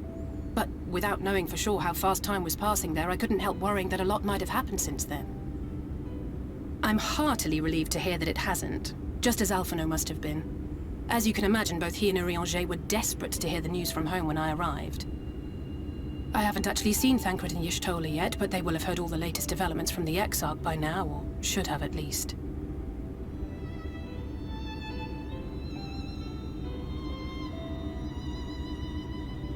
When I think of how frantic Tataru and the others must be, I want nothing more than to rush back and reassure them. But we still haven't found a way to reverse the summoning. And even if we had, we couldn't just ignore Urianger's vision.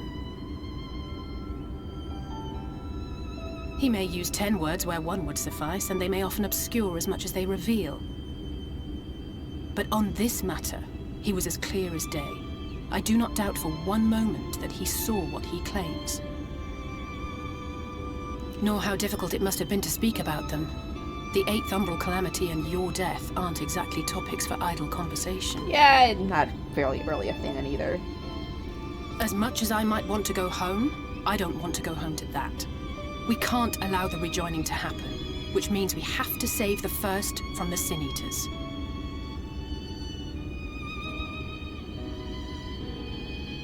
Okay, take me to their leader. That great wall of white is a remnant of the Flood. 100 years ago, the balance in the First tipped decisively in favor of light. From that moment, it rose and swelled with each passing day, and then, without warning, it burst forth like water from a broken dam. A colossal wave of pure light, drowning everything in its wake. Only Norvrant was spared. For the most part, living things are composed of ether of various different aspects. But when exposed to such a flood, their etheric harmony is shattered, and their natural form breaks down. Then they either perish, or are warped into mindless abominations.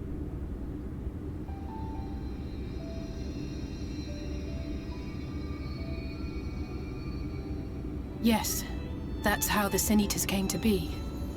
They were once living creatures, or people, that were caught in the path of the Flood.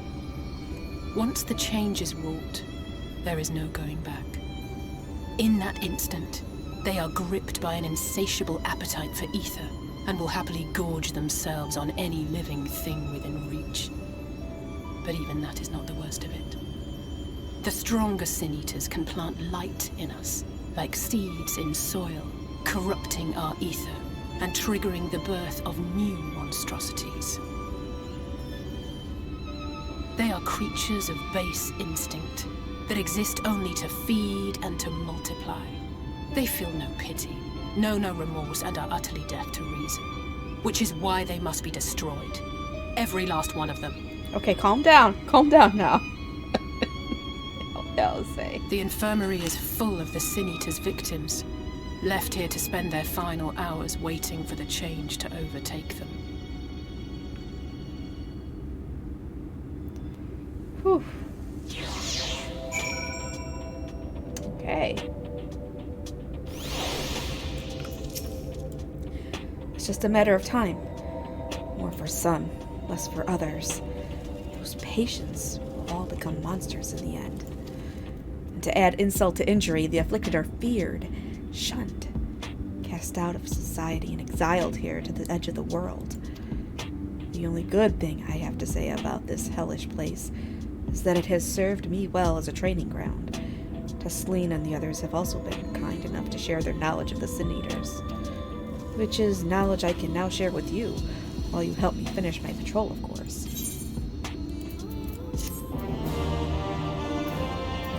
No, she is... You know what? No, she is still jailbait. BB-10, stop this. Stop it. No. Here's what we'll do. I'll take the east side of the inn and you clear the west. That way you can have an undiluted experience with the resident terrors. These marks on your map are where the usual trouble spots are. You can assume that any beast with a white hide or a carapace is a sin eater, but you'll know for sure soon enough when they come slavering after your ether. Remember, it's kill or be killed with these monsters. Once you've slain whatever's prowling around out there, we can rendezvous back at the north entrance. Good hunting. Yeah, she was! Okay, listen. Sir Emmerich Express, no, Sir Emmerich is totally, like, there's no question. He's over 17. Way over 17. He has experience, and he's got a fantastic voice. So, there you go. Okay, well, what are you gonna date her?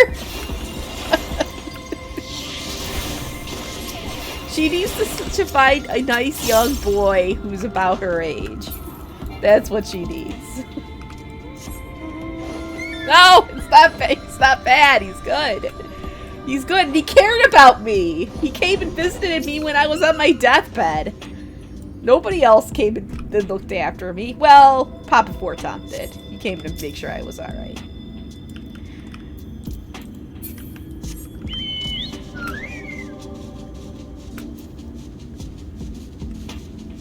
Stinian did. He actually took me there and he left. He's like, I can't watch this. And he left. Fucking Stinian. Yes, it was a deathbed. I was close to death. I swear, the next time I see Elidibus, I'm fucking that guy up.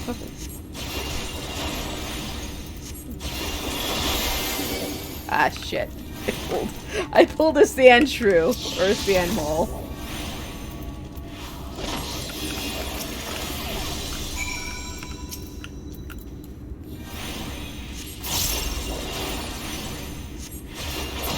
Alright, there we go.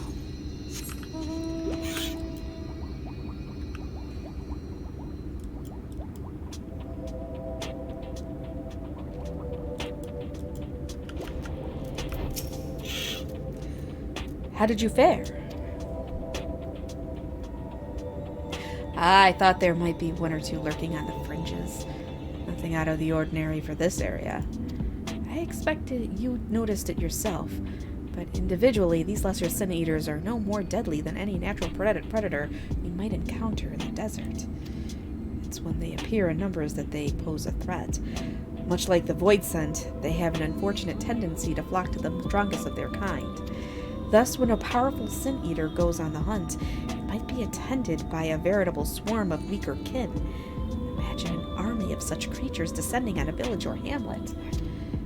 That's the basic idea behind my patrols, to cull their ranks often enough that their numbers won't be overwhelming when the big ones come out to play. And you've certainly helped on that front. Let's report our victories to Teslee, shall we? Creepy insects.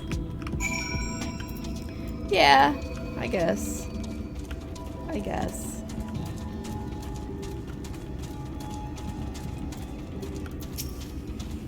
She hasn't been telling you stories, has she? Oh, gods. Alizé tells me you helped out on her patrol. You have our thanks, and my apologies for leading you from one battle to another ever since the moment we met. In any case, I'm glad to see the two of you found each other. You have no idea how badly Alizé has missed your company. Everything is always, if Rizlin were here, she would. That's an exaggeration, and I don't sound like that either. I was simply trying to view matters from another perspective, and I respect Rizlin's methods. Oh, honestly, after seeing her in action, I can understand why. The way she leaps into the fray without hesitation, it really is something to behold. I might be a little smitten myself. See? Smitten!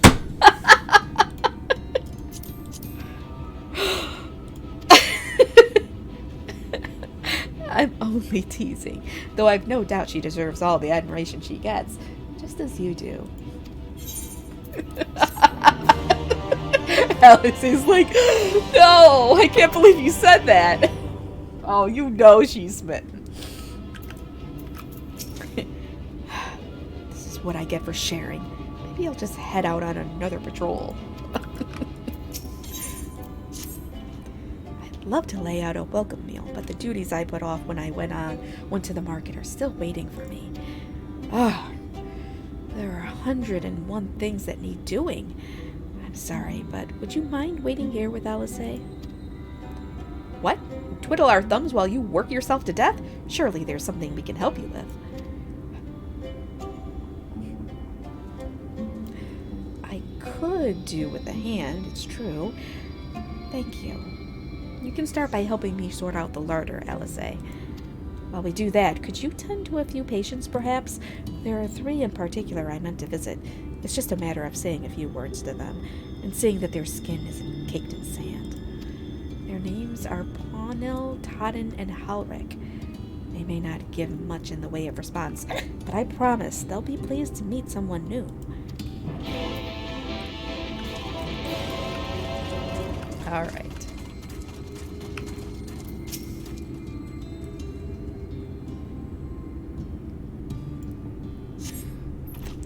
Thank you.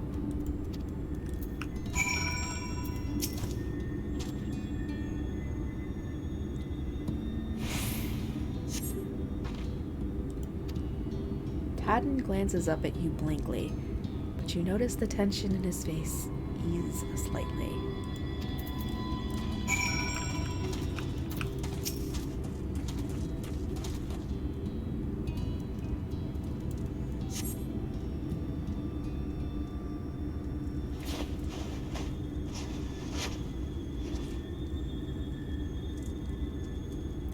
Halric remains utterly still as you wipe the sand from his cheeks. The texture of his skin has hardened into something akin to plaster.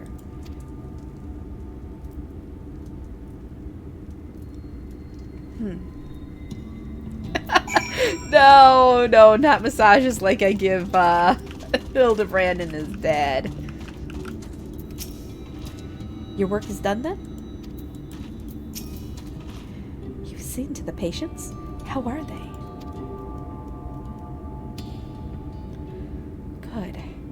That's good. I knew they would enjoy meeting you. I am concerned about Halric, though. I'll have to speak with the other carers, but I think his time may be near. We shall leave you to have that discussion, then. I was going to take Rislin to Mordsuk if you have any errands there that need doing. Well, I suppose there is one thing. Would you pick up a nectarine from the markets, please? Cassard's caravan just passed through, so Ron should have some fresh fruit. Come then, Rislin. There's something I want you to see. Right after we stop at Ron's stall, of course.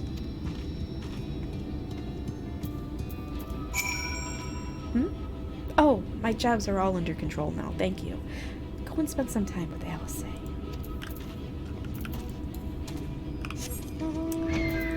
Alright, off to Mordsuk it is.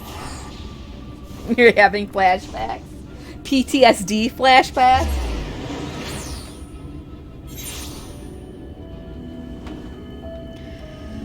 Alright.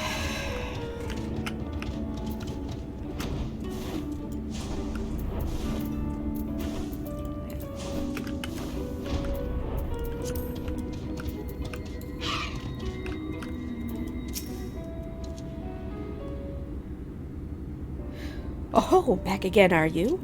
You need another taste of Ron's wares? Actually, we're looking to buy a nectarine. Do you have any in stock? Oh yes, nectarines, peaches, grapes, fresh and juicy. Given how richly you cracked your coin purse with me, I might still owe you food. Here, take this one, free of charge.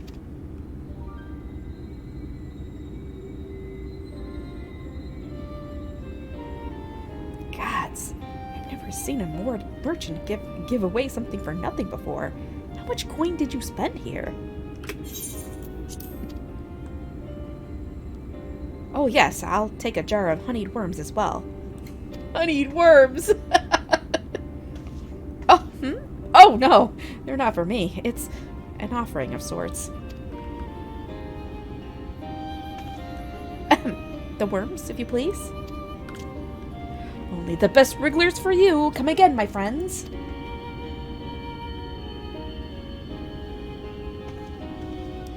Right, that's our shopping chores taken care of.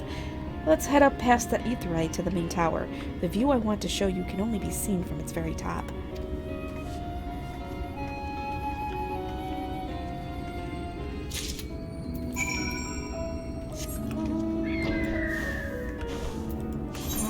Oh, up here. Or we're just gonna fly up here.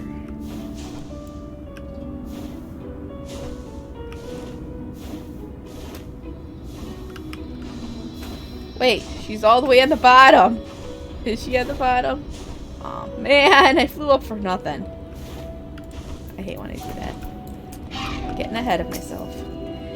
Here are your precious worms. That buys us a trip to the top of the tower, does it not? Glazed wrigglers! You actually brought them! I really shouldn't let you, but just this once, alright? Only once. Never fails. Shall we?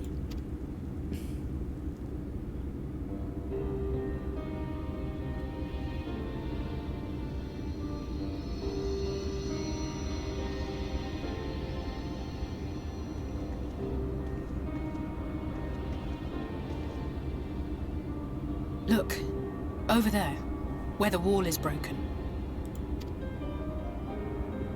Do you see what lies beyond? That's what the land became after the light flooded in. An empty white nothingness. Life cannot exist in such conditions. The primordial light would wreak havoc on the body's etheric balance.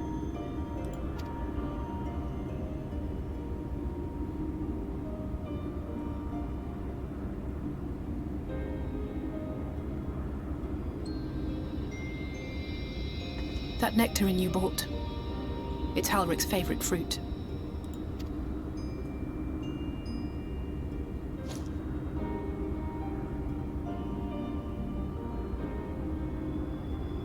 Most of the patients, Halric included, survived the attacks of powerful eaters. But their fate was sealed all the same. The monster's corruption has entered their bodies, and their very essence is being subsumed by light. The twisted state of the world itself just makes matters worse. Under normal circumstances, a person's ether naturally tends to equilibrium. But for these poor souls, the opposite is true. Sooner or later, every single one of them will turn.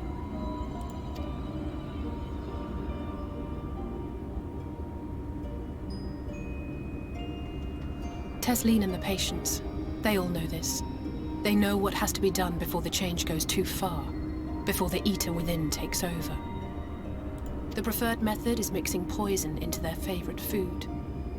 In my time here, I've borne witness to a lot of last meals.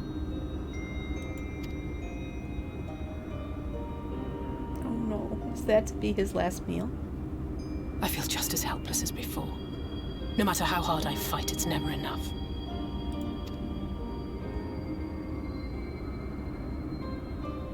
But it's a war I mean to wage, nonetheless. Speaking of wars, do you remember how I made you promise not to leave me and then promptly collapsed? Yes, I remember that very well, Alice. Very well. Well, let's just say I had a few choice words for the Exarch concerning the timing of his summons.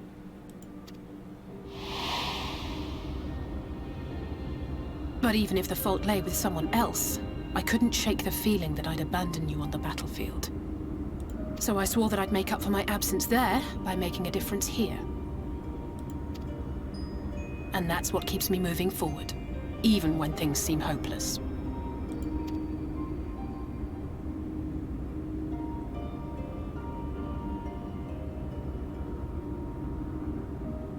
On which note, it's time we headed back. The longer we keep Tesleen waiting, the harder this will be for her.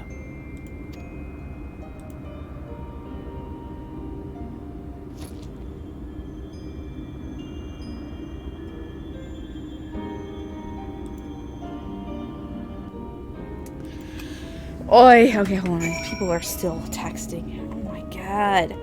They want to freaking...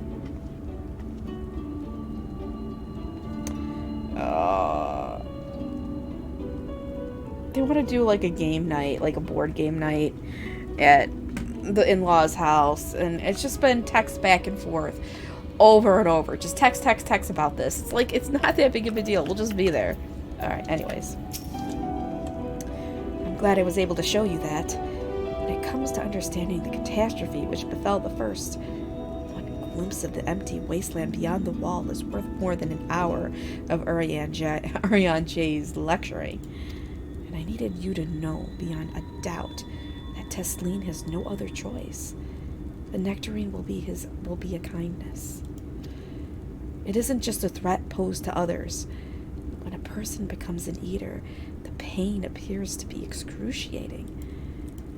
The carers are truly fond of their wards and would spare them that suffering. It is their way of fighting back against a fate worse than death.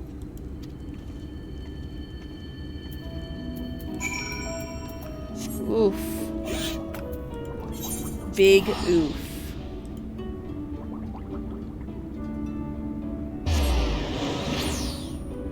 A very big oof. Alright, we actually might see Alpha Note today. We might. Actually, I think we pretty much will. Go ahead. I think she's been waiting for us. You're back. I hope you had a nice time. Did you manage to find a nectarine?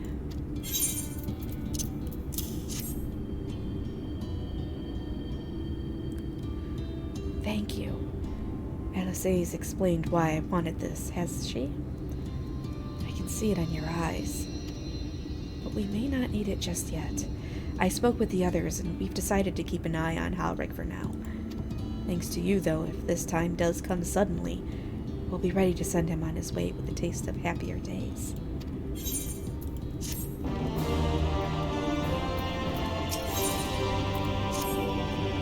Well, nothing is going to happen for a little while yet, so let's see if we can't lighten the mood. We don't want our gloomy faces worrying the patients. I think it's time for that welcome meal, don't you? Take a seat, and I'll make us a nice stew. Stew? I could go for some stew.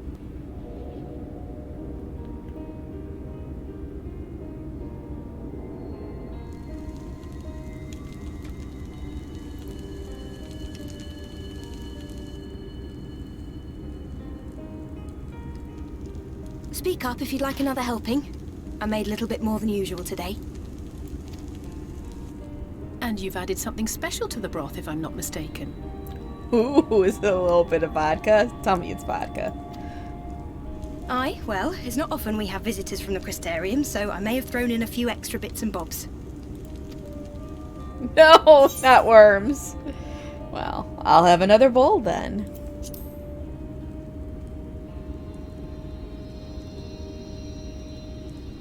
That's what I like to hear. Give me a moment to warm up the pot.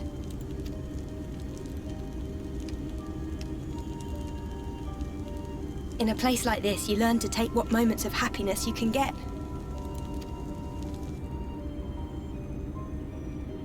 I remember when I first came here with my mother. She was showing the early signs.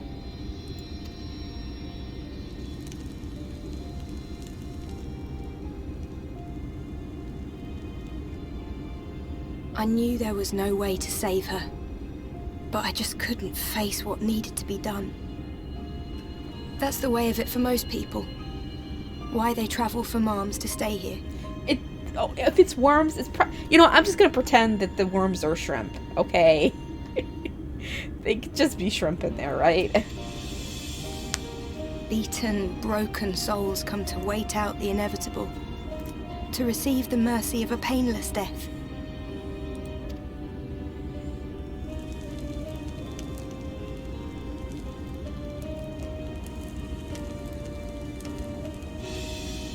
When my mother finally left this world, I was mad with grief, but also thankful that her passing was a peaceful one.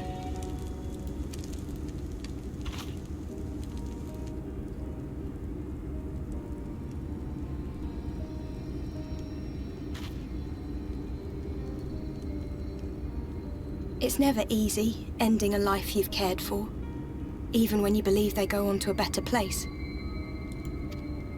I often find myself wishing the Warrior of Darkness would come and do that part for me. The Warrior of Darkness? You've never heard the tale? I'm not sure where it began, but every child in Norvrand could tell you a version of it.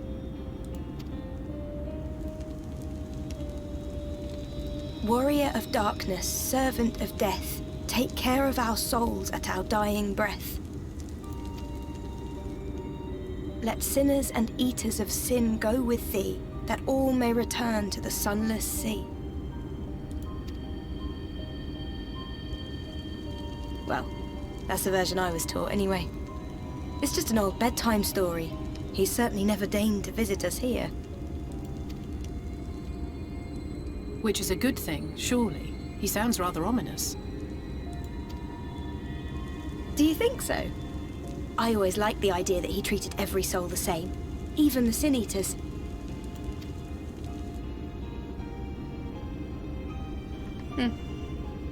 No, no worms. No worms.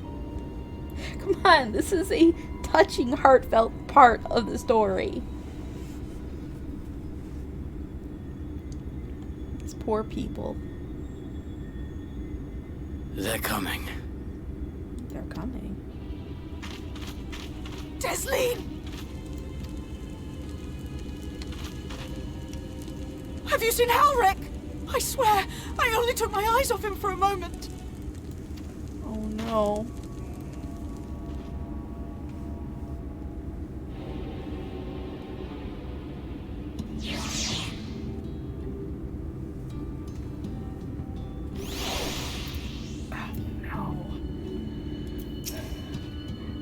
He have gone?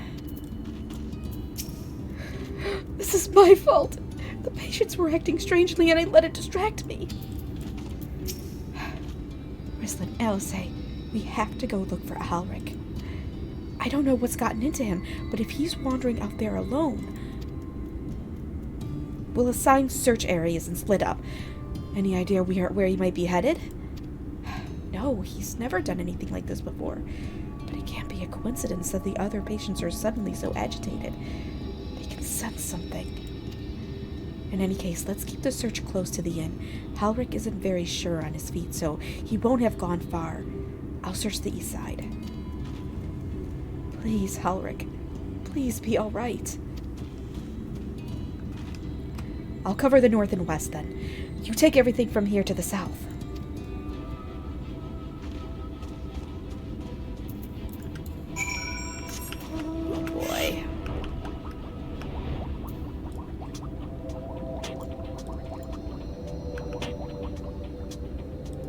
What are these monsters? Look at this. Scissor jaws. That is a nightmare right there.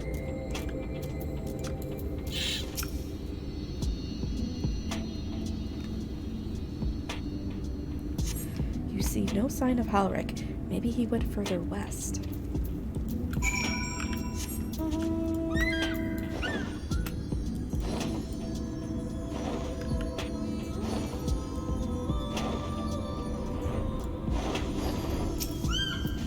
Very creepy insects. You scan your surroundings in search of Halric and suddenly find yourself under attack. What?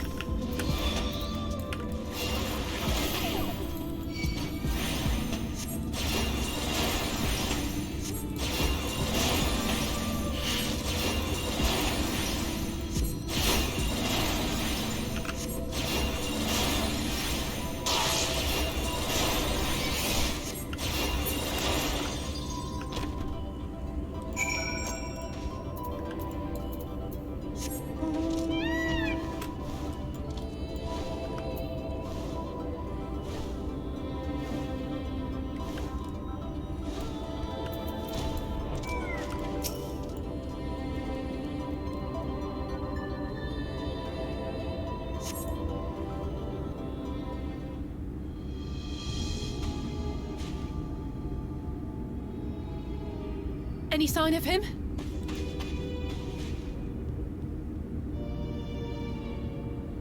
No luck then. But he surely can't have gone far. We should keep looking. The Sin Eaters are out in force, and if we don't find him soon, you can be sure they will.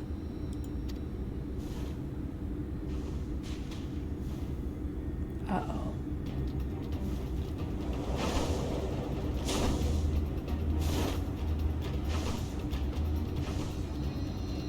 Did you see the size of that thing?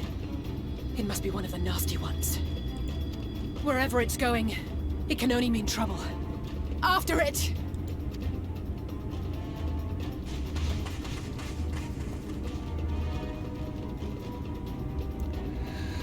Woof. Woof.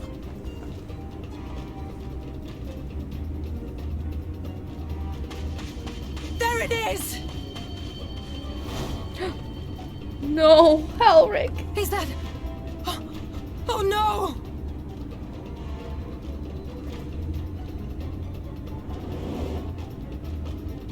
Ulrich!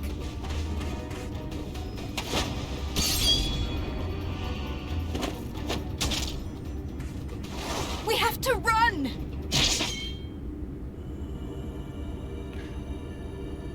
Oh no! Tesseline! No!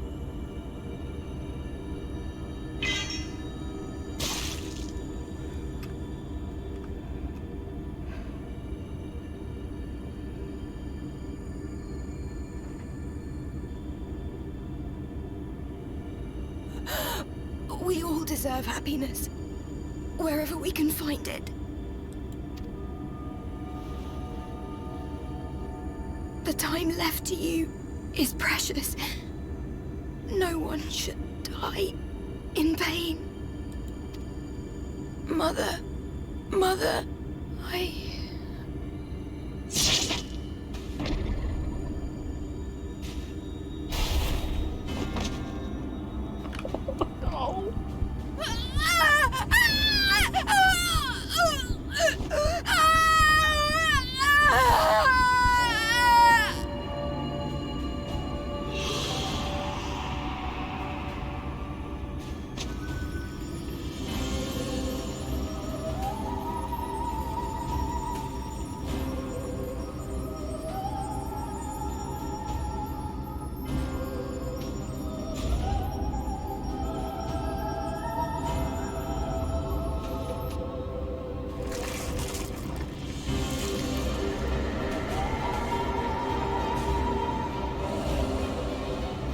This is pretty horrific. What the... Oh my gosh.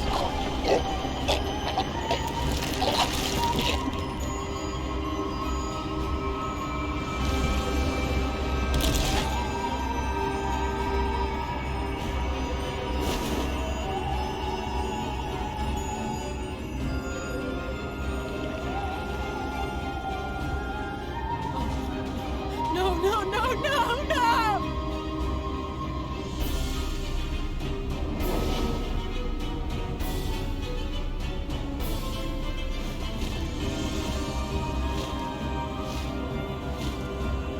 Forgive me, Elisa.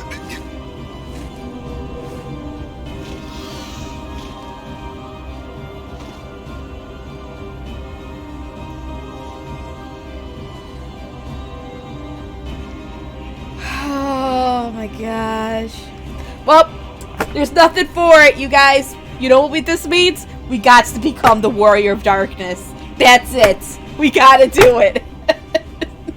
Fuck this shit. Warrior of Darkness, here I come.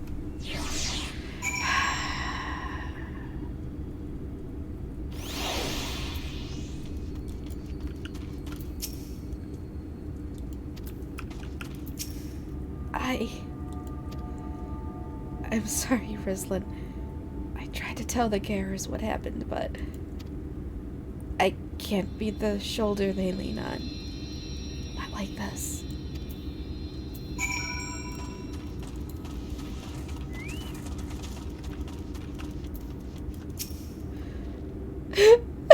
It's just so unfair. Tesseline was always so cheery with the patients, telling them not to be scared, that there wouldn't be any pain. of all the people in the world to suffer such a fate.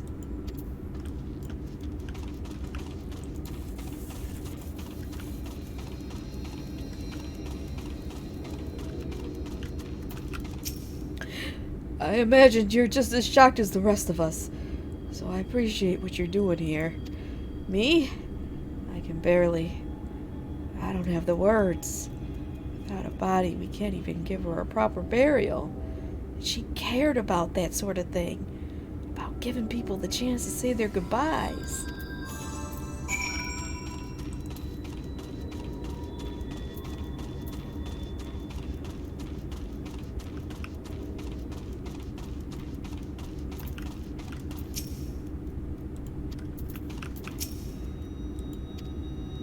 Halric is as unresponsive as ever. He stands motionless, staring up into the sky where the Sin Eaters made their escape.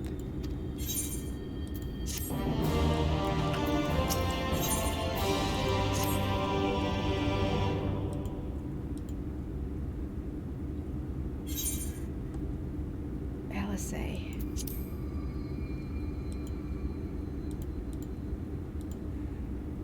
Thank you. What you're doing, it means a lot to them. To me.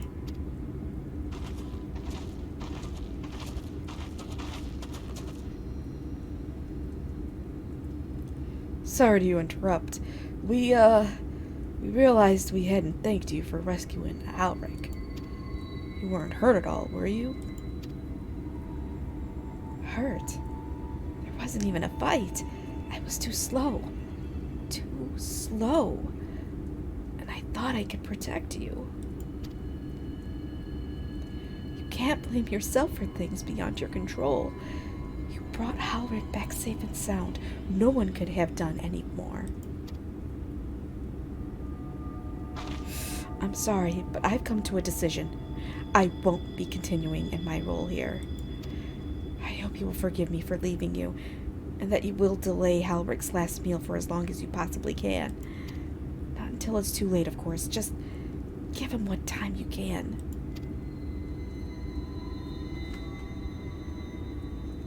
We always do. Of course. We should have done the same.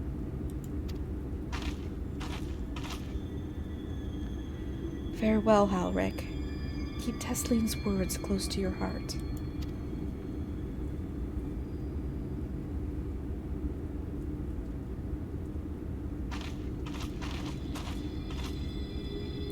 Wait!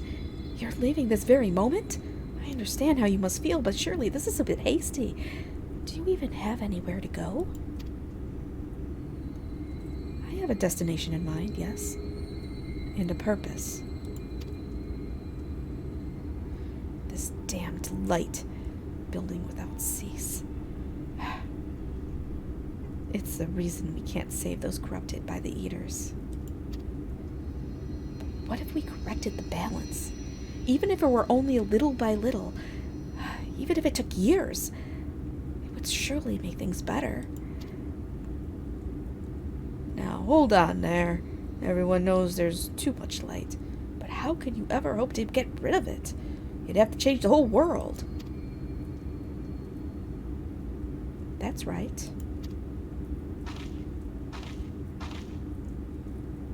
We should return to the Crystarium. I may not be able to repel the Eaters on my own, but I can still use the skills I have gained here to hurt them.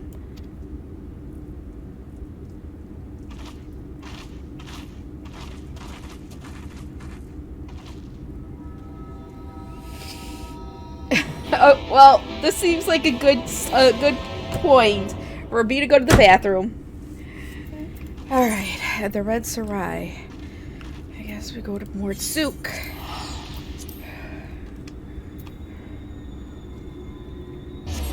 When I'm doing these long streams, it is good for me to get up for a couple minutes. Sitting in this chair for so long, not moving, is not good for my legs. So.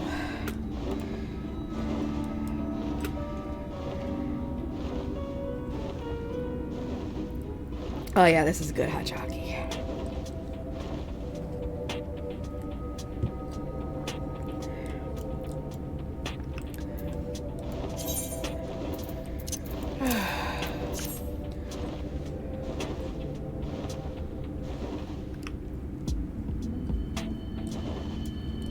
I don't think we're gonna get to a dungeon today, though. Don't think so. Rislin, good to see you again. You look like you've a story or two to tell, but I sense you'd sooner get back to the Crystarium. Forgive me, Rislin. I couldn't stay there a moment longer. But I was serious about what I said.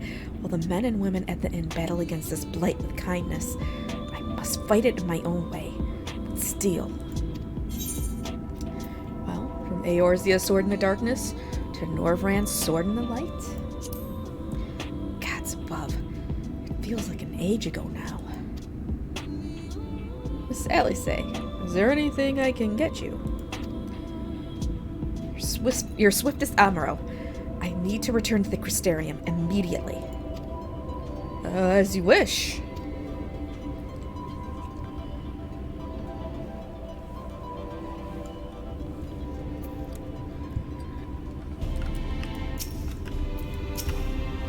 Ugh.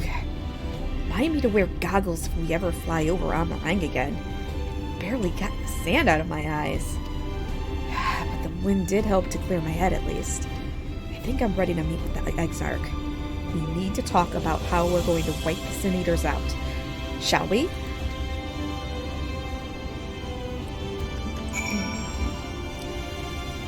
Alright, I guess we go talk to the Crystal Exarch again.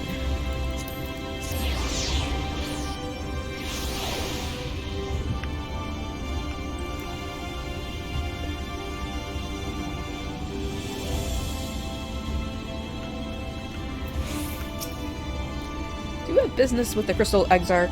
Just say the word and I would be happy to escort you to the Ocular. Alright, let's go to the Ocular.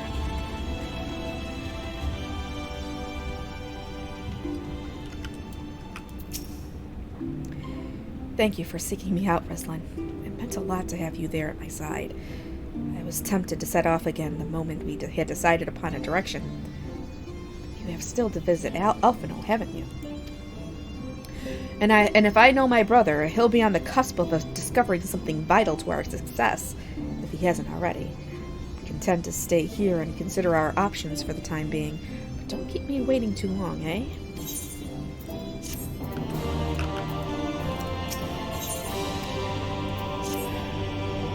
You will visit Alphinaud and Calusia, then? Excellent. As I mentioned, your destination is an island off the west coast, so you will need a mount capable of making the journey. Here is a letter of introduction, presented to Zem Genmai, the master of beasts in Temenos Rookery, and he will take care of you. When you see Alphinaud, be sure to pass on my warmest regards. Alright, so it's right off to see Alphinaud. There ain't no beating around the bush here.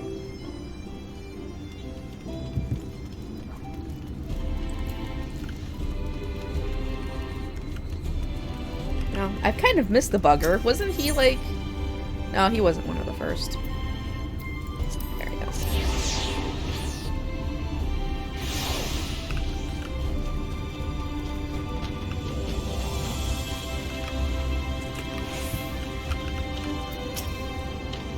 Your face is unknown to me.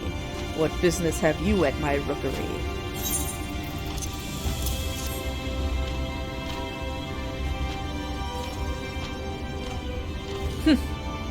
Signed by the Exarch, no less. Yes, I can provide you with an Amaro for passage to Calusia. I will pick you out a friendly whelp. Well, and there I was expecting a chocobo.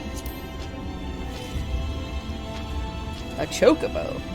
Do you hail from one of Norvrand's more isolated settlements, perchance? I hear there are a few places where they ride little else. But here in the Crystarium, mounts like that and Grey Fellow there are far more commonly used.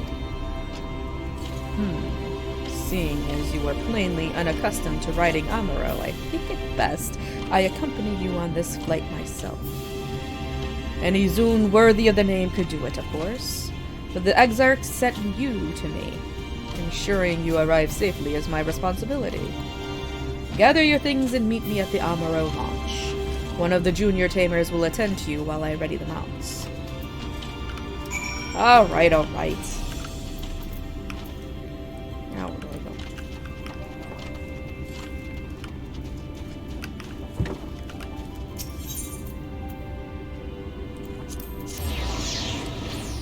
Okay. Amro-tamer. You want to fly an Amro to Calusia? Well, I suppose if Master Jermai is going with you. Wait here, please. The Master should be along with the mount shortly. You can now travel to Calusia. Speak with the aspiring Amro-tamer to fly to the island. Alright.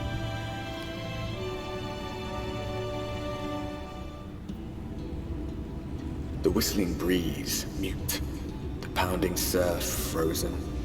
Time itself takes a breath. At light's edge, all is perfectly still.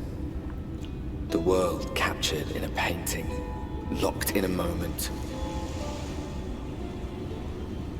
Music, faint and fleeting, drifts coastward on the lifeless air. And in the distance, beyond the broken earth, a city beckons.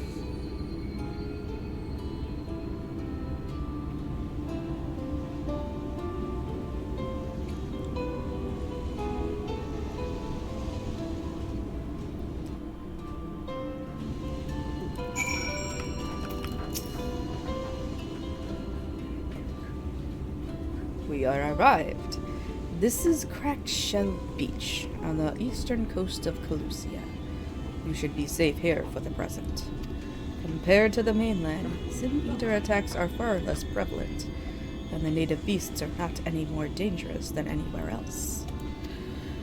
It is the people you should be wary of.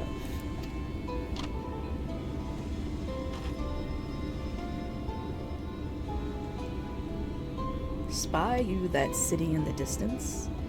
That is Yulmore, the island's main settlement.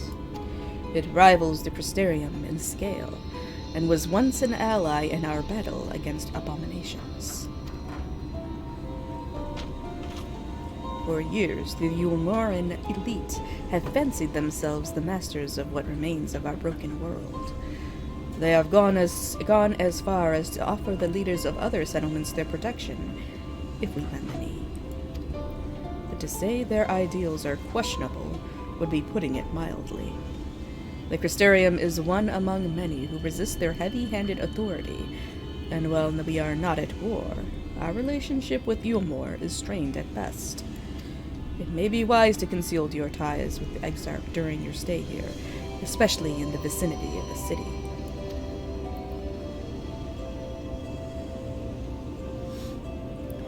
I am glad we understand each other. Now, the Exarch has instructed me to divulge a secret that should make finding your friend a good deal easier. Listen closely.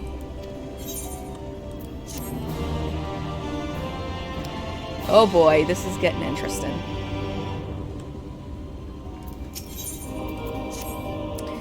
If you head south along the coast, you will eventually come to a fisherman's shack. A friend of the Crystarium lives there, a man who goes by the name of Ivor. Ivor keeps an eye on everything that happens in Calusia, and will be able to help point you in the right direction. Just hand him a sprig of thyme. That will let him know you can be trusted. Here, this should be enough. Find your friend. I will stay here with the Amaro until you are ready to return. Ivor, who keeps an eye on things. Okay. But no, it's fine.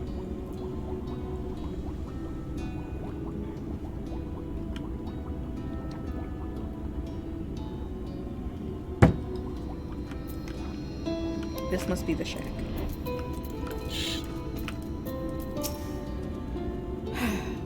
What are you after? Fish? Crab? I think I've got an eel in a barrel somewhere if you have a taste for them.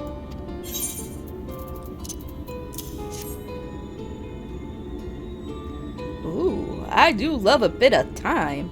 Chuck some in the pan and it's like a bloody festival of flavor. Now, what is it I can do for you? Can't say as there's been any major upsets to report these past few weeks. Elfino, eh? Aye, I know the one. Our young champion of the downtrodden. Yulmore's richer than all of Norvrant put together, but it's a different story for them as live outside the city. They'll spend every waking moment just trying to stay alive. which makes your friend's dedication to helping others stand out all the more. Aye, I can hazard a guess as to where he is now. Get a message to him. But you'll need somewhere quiet to meet, away from prying eyes. Make for Stilltide. That's the fishing village just up the path there. If you're looking for a rundown excuse for a tavern the locals call the Leaky Keel, wait there and I'll see that Alphino joins you. This Ivor he's an okay guy. He's an okay guy.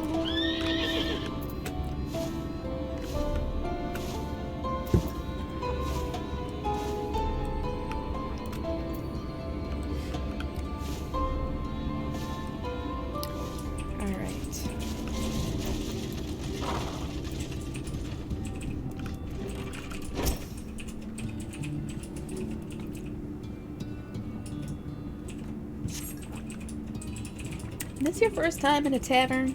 It's customary to buy a drink if you mean to loiter. What'll you be having? Oh, we're definitely going for some ale. Nah, I think mead. Mead, we're having some mead. Fine choice. What'll you be paying with? Well now, those are exotic. Where did you come by coins like that? I'm sorry, dear, I don't doubt they have value. But I don't have a touchstone to test their purity. And I'm not about to go begging for one from the neighbors. So we'll just have to come to some other arrangement. Ah, here's an idea. There's a common to the north where we grow our vegetables. But lately the pests have been eating more of them than we have. What do you say to a bit of extermination work? I want you to squash any vermin you find, then visit the caretaker and give him an earful from me for sleeping on the job. He'll be in the old silo next to the fence, snoring like it's not. Do that for me and you can laze about here as long as you like. No drink? Well, it's too bad. I already had some mead. I had some mead.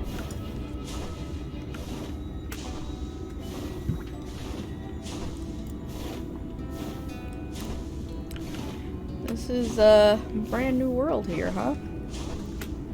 Brand new world. Blighted crop.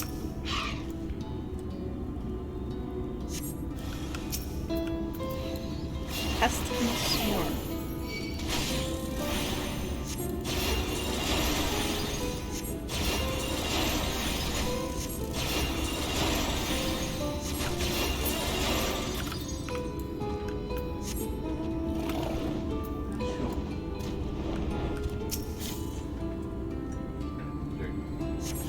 What? Oh, Nashu? Yeah. She's gotten very, very comfortable. Oh shit. Pestilence worms.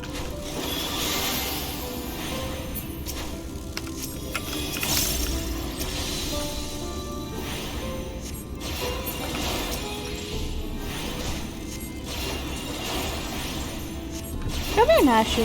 Come here. Aw, she's such a sweet kitty. She's so sweet. I was cleaning the upstairs and cleaning the bathroom and using the vacuum and stuff, and she was having so much fun just watching me clean. I was entertainment for her today.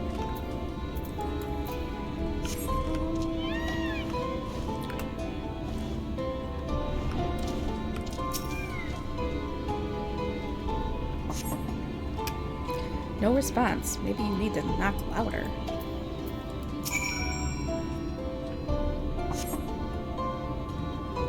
Response. Perhaps the occupant is hard of hearing.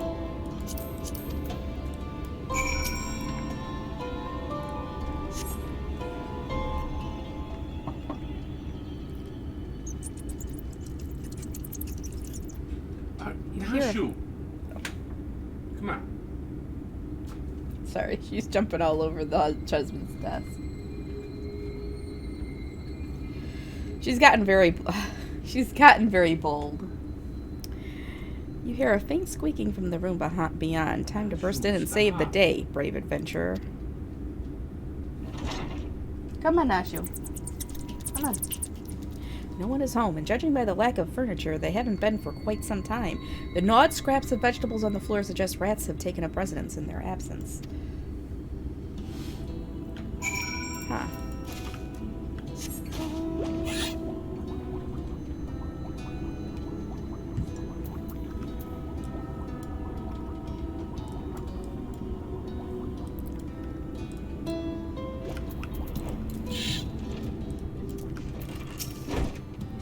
Welcome back, dear.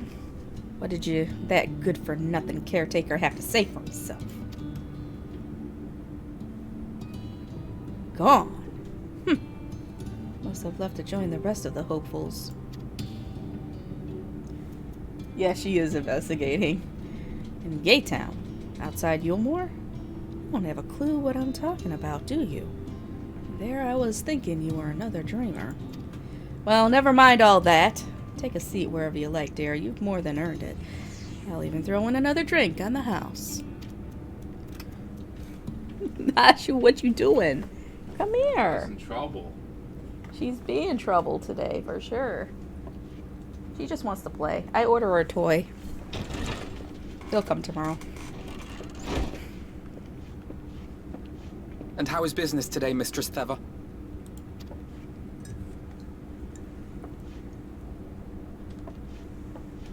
Oh, frenetic.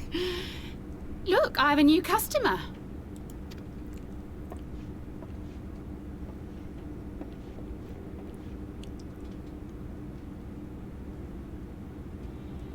Tis good to see you, my friend.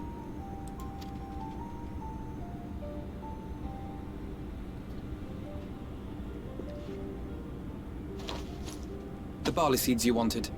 They should produce a better harvest than the last. What, just like that? Oh, well, Fino, you really are a dear. Well, I'd best be tidying up some of those empty shacks before the pests move in. Keep an eye on the place while I'm out, eh?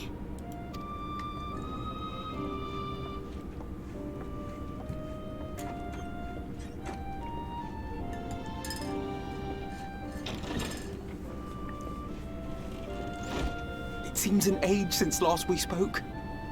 Not since the prisoner exchange in Doma. And Yotsu. It has been even longer for me, of course, if you count the days I've spent here. The time has only added to the relief I feel seeing you safe and well.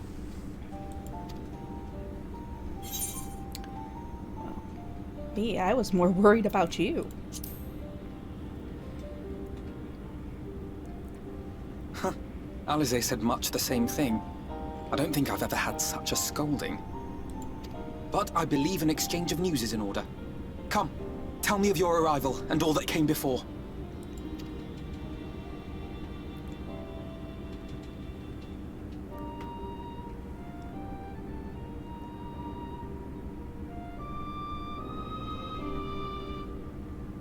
I see. Both the Exarch and Alize told me what they knew of events, but I had stubbornly clung on to the hope that all-out war might yet be avoidable. And poor Tataru. She must be sick with worry. We must endeavor to return as soon as we may. It would be nice to bring her good tidings for a change. 'Tis true. 'Tis true. But before we bid this world farewell, we must first ensure that it is not rejoined to the source. We must prevent the 8th Umbral calamity. Urianger's vision of the future has, I fear, every chance of coming true. By his description, the catalyst for the calamity was a formless and deadly weapon employed by the Garlean Empire.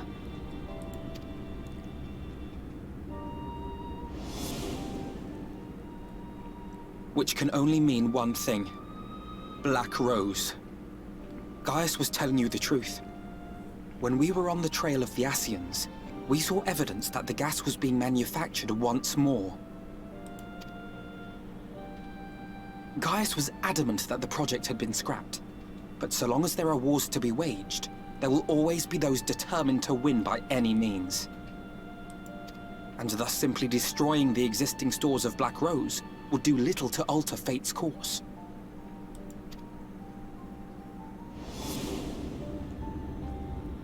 In that sense, our involuntary journey here to the First was something of a boon. Together with the Exarch, we've developed a theory as to how we believe the rejoining will be set in motion. I'm sure Urianger himself will cover the subject in more detail. But I can tell you the process requires that both worlds, the Source and the First, be facing an existential threat. One being Sin Eaters, of course. They are a menace that I would dearly love to remove, and not just to avert a calamity. I may be a stranger to this world, but I will not stand idly by and let innocent people be slaughtered.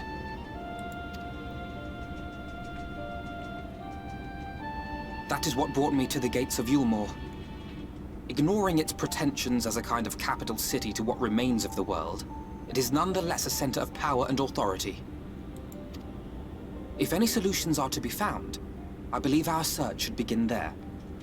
What say you, old friend? Hungry for another adventure? Oh, well, you know I am. Yes.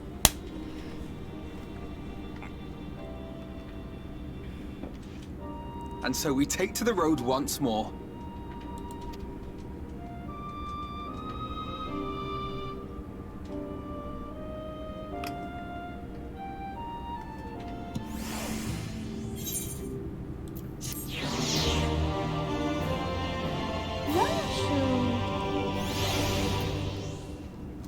She is turning into quite the stinker. Nashu, you want to come up here? Come on. Come on, Nashu. She's thinking about it. Alright.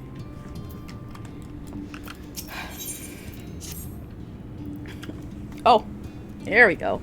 No, Nashu, don't get out of there. Come on. Oh my god, cat. Come on, up here. She's getting into stuff. There you go. Assuming you have no objections, let us make our way directly to the city outskirts. If we time our arrival just right, you may be lucky enough to see why I have yet to set foot in Yulmore, despite my best efforts to do so. Come. From here we must head west and then cross a small bridge.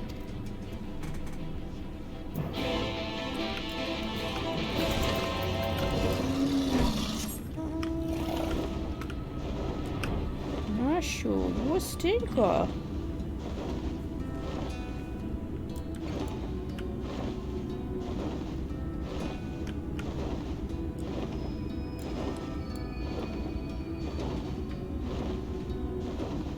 Wait, this way. Going the wrong way.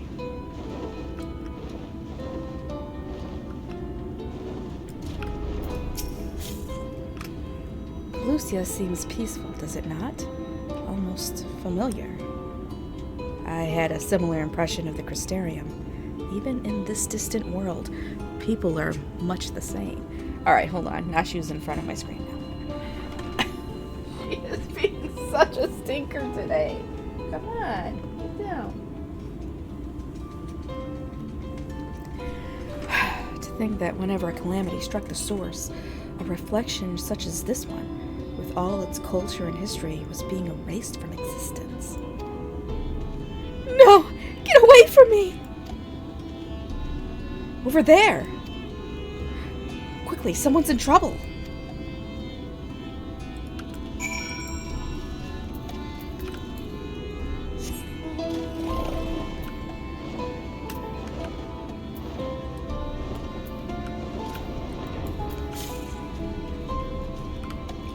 Oh, thank the fates! Look out! Forgiven cowardice.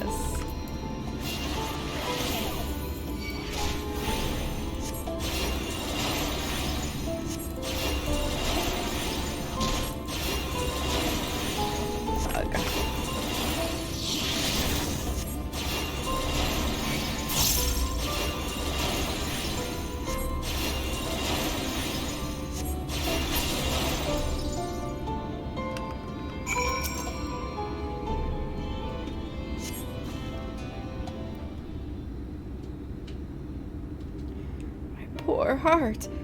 Thank you, young miss. Ah, there you are. In my haste, I lost my bearings. But I see you have the situation well in hand. Fine work. Are you all right, madam? Just for a just a few bruises from where I fell. Nothing compared to what was in store for me before this brave soul came to my rescue. I honestly thought I was done for. My feet are not as swift as they once were, and I knew there was no one left to hear me scream. Not that I let that stop me. I should probably leave my old house behind and queue up outside Yulmore with the rest of them. Doubt those fancy lords and ladies would welcome an old crone like me. Still, even a shack near the gate has to be safer than staying here. One would hope. Either way, I suggest you avoid wandering alone, lest you make the Sin Eater's task any easier. Thank you again. You saved my life. Now, I'm sure a strapping lass like you has little to fear, but I wouldn't linger in that long in this place. There's naught to be had here but cobwebs and memories.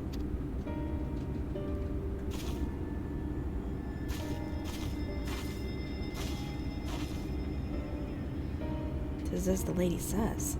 Many in these parts have abandoned their homes to live in Yulmore's shadow. Should the Sin Eaters descend upon this region, there are precious few with the strength to fight them off. Speaking of which, what have you been told of these monsters?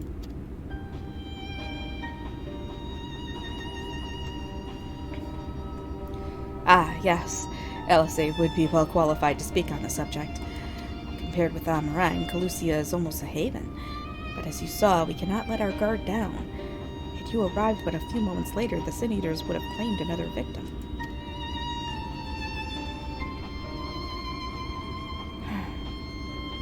Still, we have won a small victory this time at least. Now, shall we press on? We need to return to where the road forks and follow the path that leads west.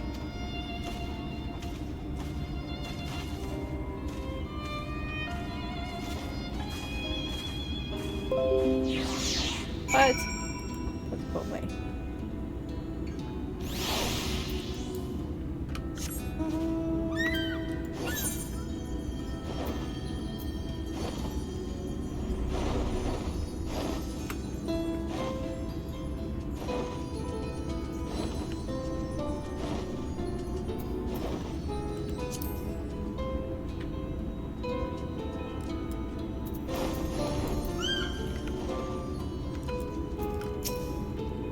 And here we are.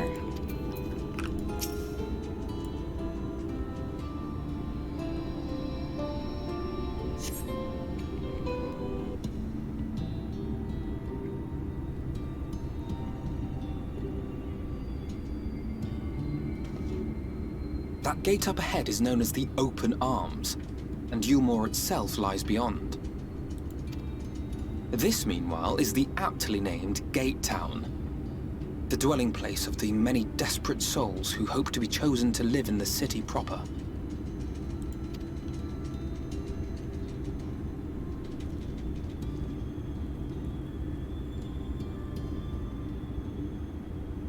Ah, I thought I recognized you.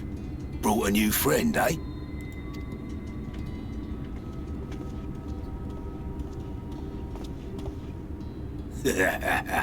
I'll bet you got a trick or two up your sleeve. Maybe even 3. Care to show me? I feel like his voice doesn't match his face. She's not here to compete. Leave her be. What? I was only making conversation.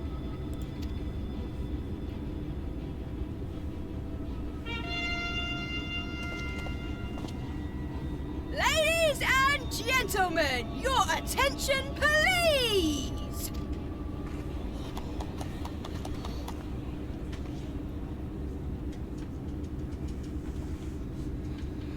Oh boy.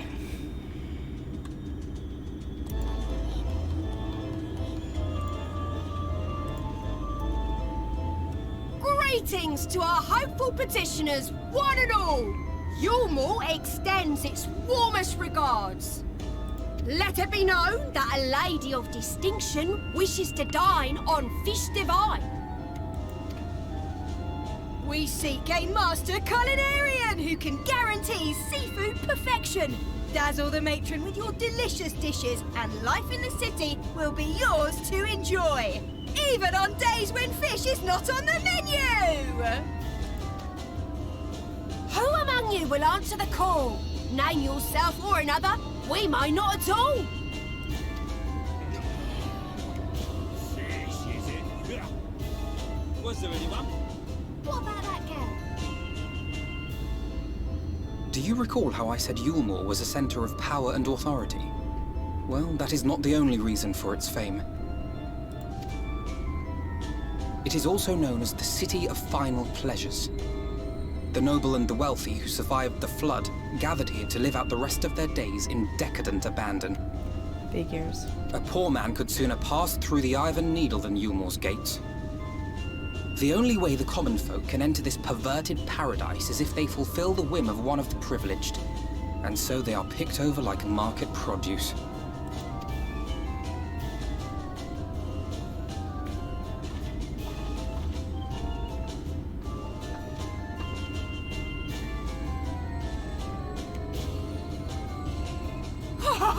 What a catch! We'll not be throwing this one back. Having seen your all too obvious charms, we welcome you with open arms. Come, join us in a city of splendor and live out your life in an ecstasy of endeavor.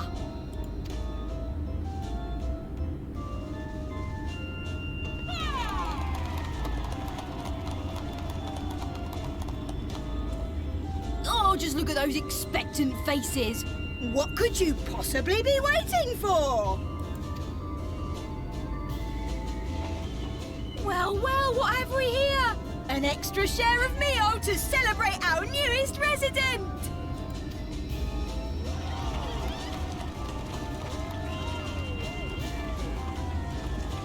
For you! Ah, oh, Enjoy! Thank goodness. Meal is a foodstuff which Yulmore routinely doles out to the people of Gatetown, and apparently a staple for its citizens as well. Many here rely on it to survive in these times of scarcity. Yet the whole arrangement just seems... Ugh, I don't know. Well, let's just say it leaves a bad taste in my mouth.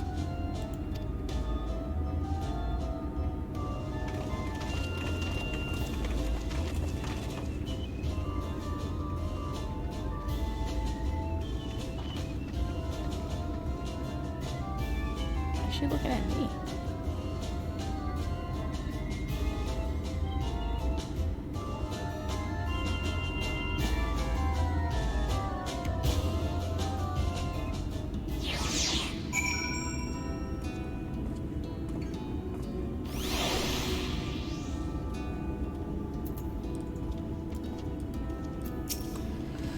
Now you understand why my attempts to enter the city have thus far come to naught. The dubious privilege of residency must be won via a contest with ever-changing rules. They say this policy has been in place for the past 2 decades, ever since Yulmore's current ruler came into power. Yet from what I have seen, it does more harm than good. Not only does it distract people from our shared struggle against the Sin Eaters, it robs them of their self-sufficiency. I have tried to propose ways that could improve their lot. My words invariably fall on deaf ears. The attitude is so entrenched now, I worry that, well, mayhap you should take a turn around Gatetown and judge the situation for yourself.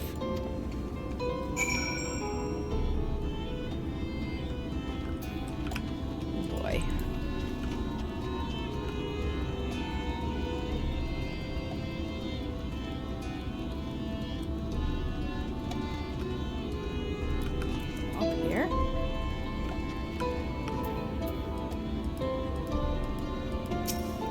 A large pot bubbles over the flame. Pale chunks, meal, you realize, float in the otherwise plain broth.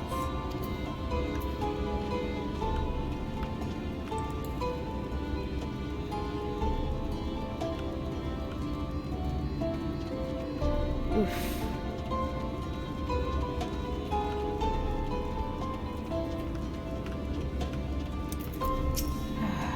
Just Look at it. Can you imagine a more beautiful city? Every day I dream of the life that waits for me inside those walls. Oh, will they ever pick me?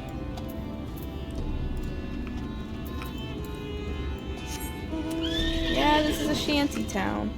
Or a shack town.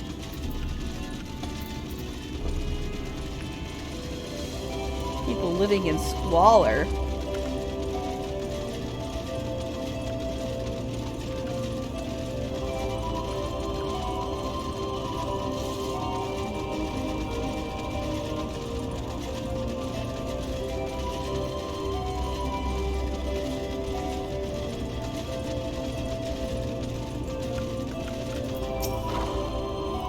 Still here, are you?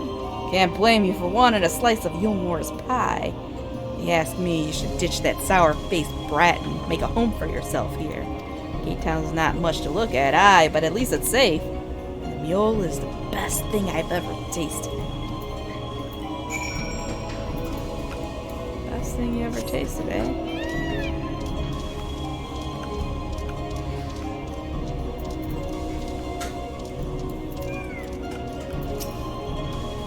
Seeing what Gate Town has to offer, these people can no longer fend for themselves. They become dependent on handouts of Mule, and believe Yulmar is the answer to all their woes. Yet no matter how I frame my encouragement, they seem unwilling, nay, unable, to conceive of any other way of life.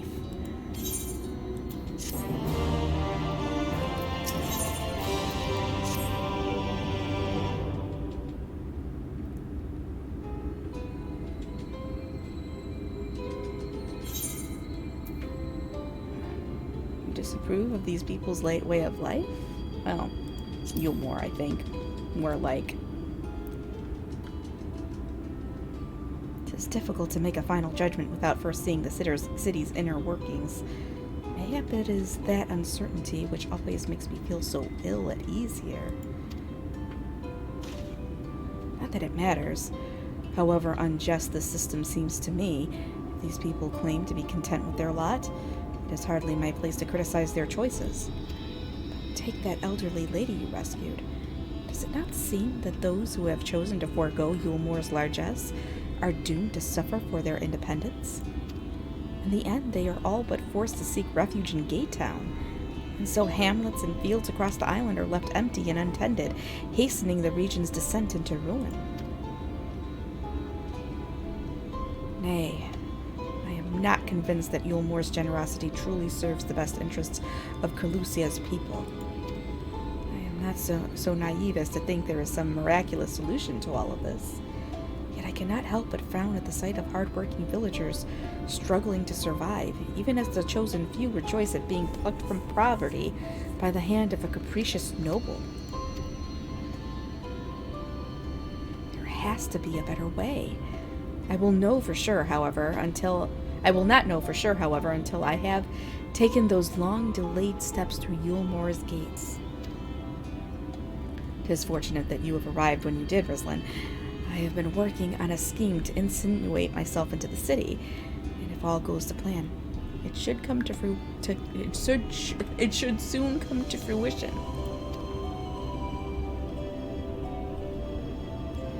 There is a beast tribe who makes its home in the seas surrounding the island. The Ando, they are called, though you and I know them as Zahagan. For the most part, they keep to themselves in their ocean grottos, and rarely have dealings with land dwellers. But as Totaro took such great pains to impress upon me during our stay in Kugane, business favors the bold, and so I reached out to them. I duly discovered that the Ando are inordinately fond of land-grown produce, fresh fruits in particular, and when I offered to produce such goods for them, they promised to pay me in pearls. An attractive business venture for any prospective investor, would you not agree?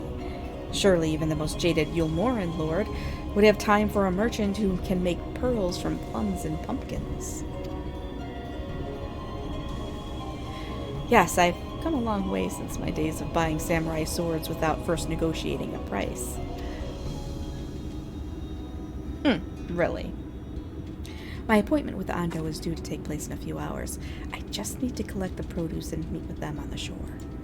Might you help me make the exchange?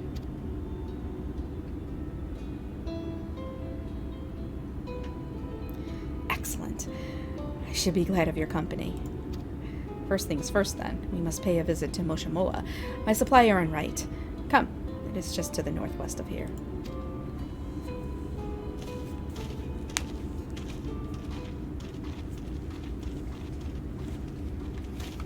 Uh-oh. Uh-oh.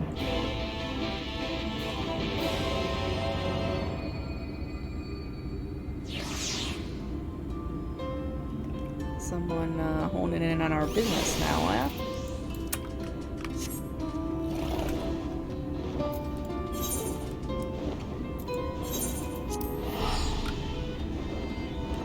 Yeah, there's always someone looking in on us.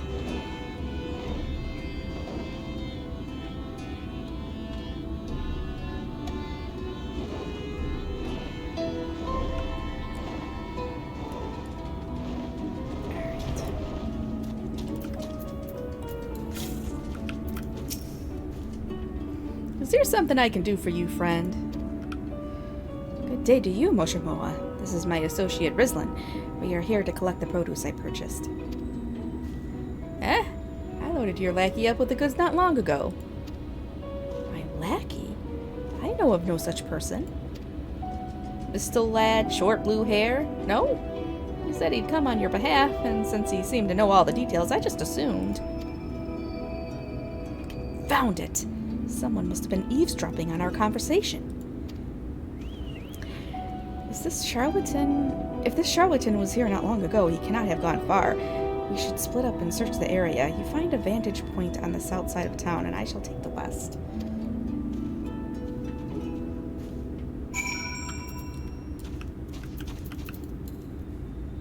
I feel like, I don't know what is doing this.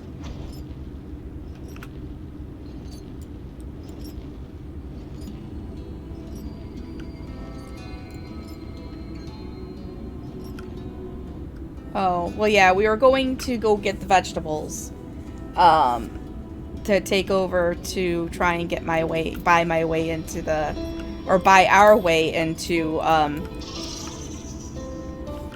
the city, and then we got to our, contact, and they said, oh, somebody already came and got them for you, so, that's what we're doing now.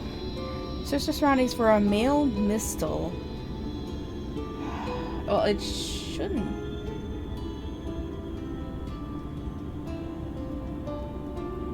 It's showing steady now. I mean, it's in the green. It's not really fluctuating too much.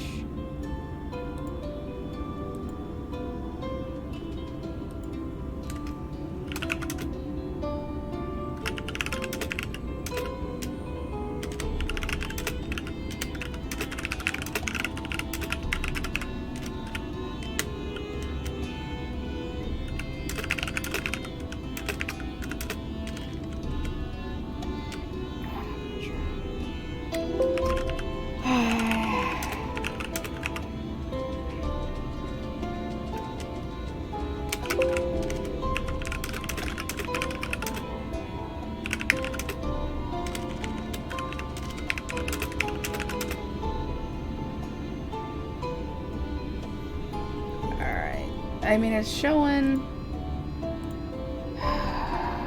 I don't know. I don't know why this is insistent. Unless this is a Twitch thing. I mean, it did show that I had really...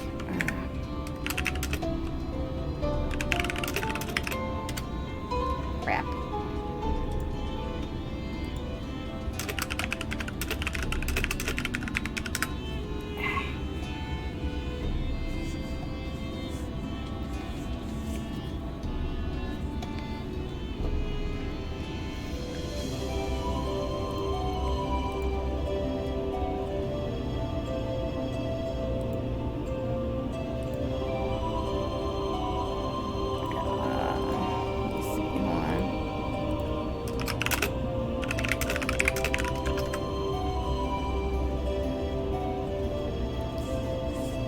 I can... Alright, I just want to get through this quest line and then we can probably call it and take a break. Alright, search the surroundings for a male mistle with short blue hair.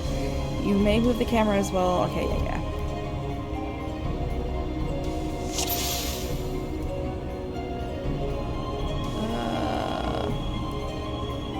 Where... Is that him there? Oh, yeah.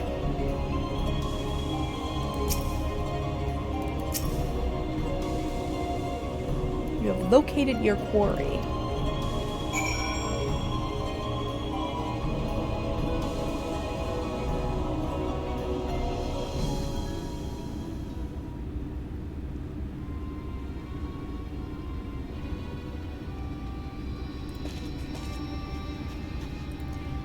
Risland, any sign of him?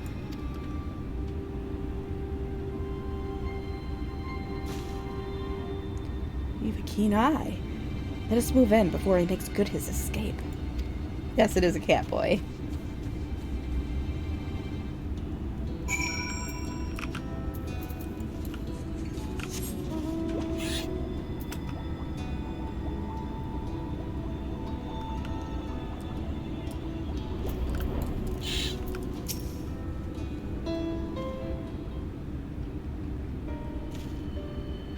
There you are.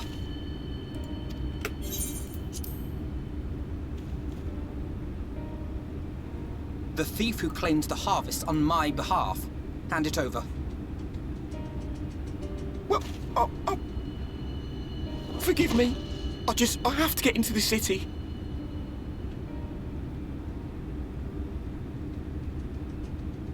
I have no family and all my friends have already been chosen. No one here gives a damn about me. Look, when the meal gets handed out, I'm lucky if I get a smell of it. No matter what I do, they won't call out my name. I'm so tired, I'm so bloody hungry. I thought maybe I could steal your idea, get in that way.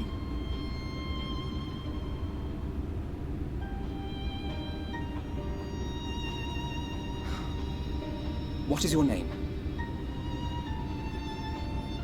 Kai Shear.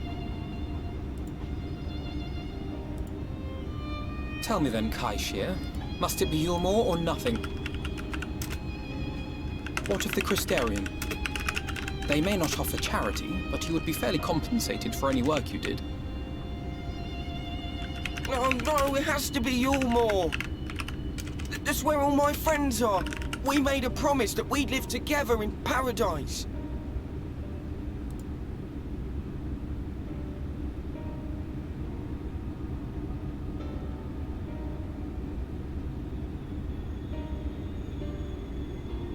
I was to make my deal with the Ondo at the Clave.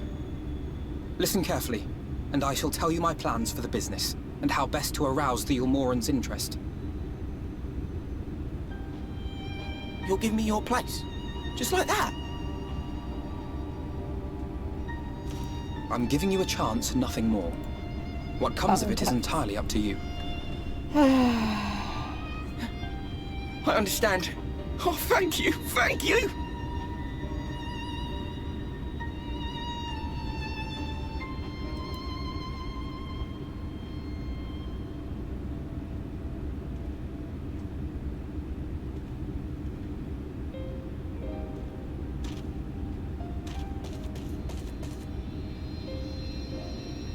This was but one path.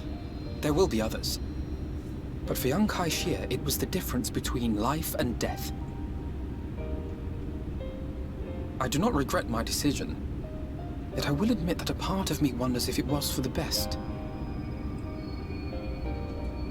Yeah, it does. Okay. We strive to bring swift salvation to this world.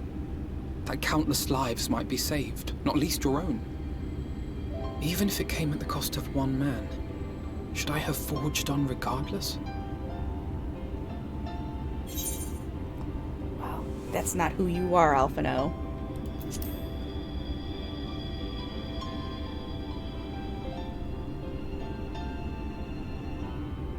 I suppose not.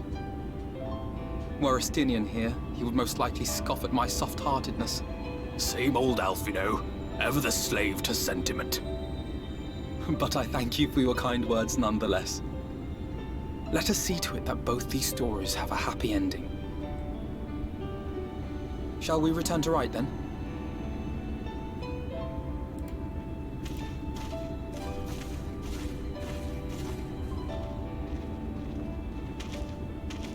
Is that... What?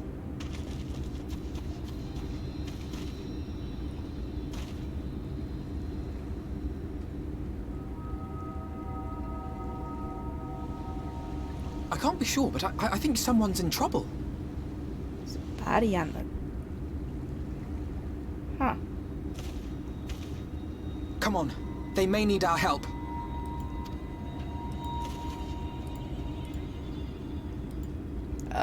It's dropping again. It's turning red, and it's looking at... Oh my god. I don't know what's going on.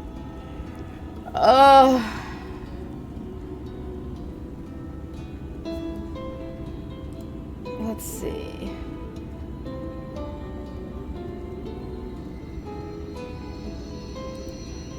Let's see.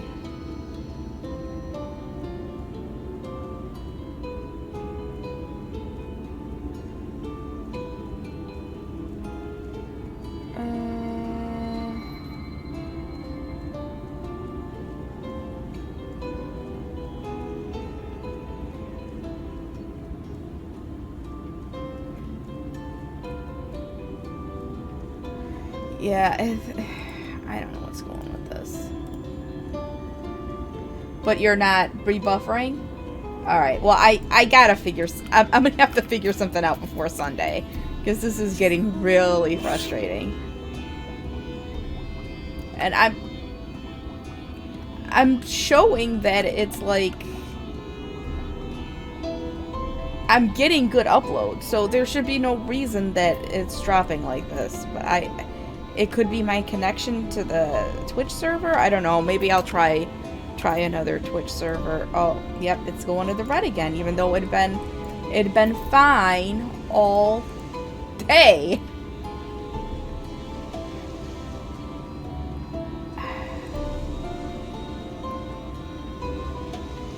Let's see.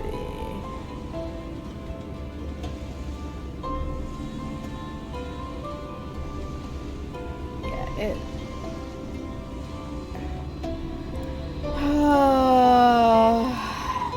Or it could be in my ISP. I don't know. It's the connection to the Twitch server is just like doing this crazy fluctuating. I wonder if I don't need to have some type of VPN or something. I don't know. Let's see real quick here. VPN for Twitch stream.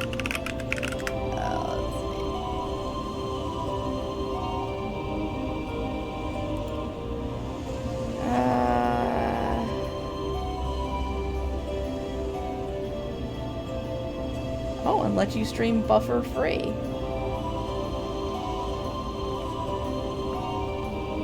Alright, I'll have to check that out. Maybe for next stream and see if that helps.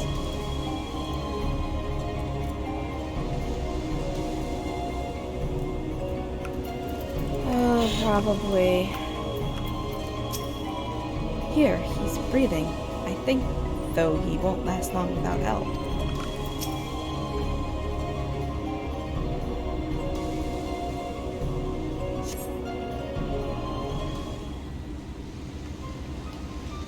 Should take care of the worst of his injuries. Mercy. Mercy, I beg you.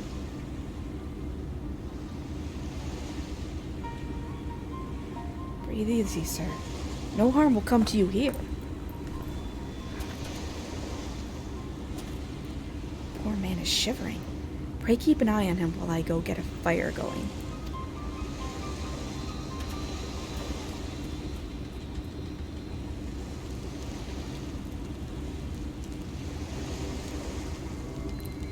Thought for certain I was dead. How am I ever to repay this kindness? I'll settle for the tale behind your current predicament. don't you begin by telling us your name? Tristel. I was invited into Yulmore to work as an artist.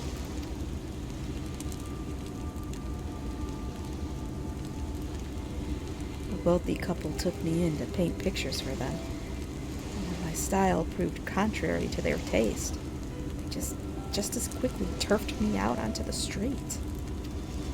I was left penniless and patronless. Grave sin in Lord Bothry's city. Within days they had brought me before the man himself, and he asked me what I meant to do. Dejected as I was, I told him that I wished to leave. Little did I know how soon he would grant me my wish. They flung me over the balustrade into the goddamned ocean. From up there, how are you not dashed to pieces? Don't ask me. Luck, I suppose. Though if you hadn't found me when you did, it wouldn't have counted for much. Monstrous. And the citizens condone such barbaric punishment? Oh, without a second thought. When Lord Bothry passes judgment, no one so much as blinks, let alone argues.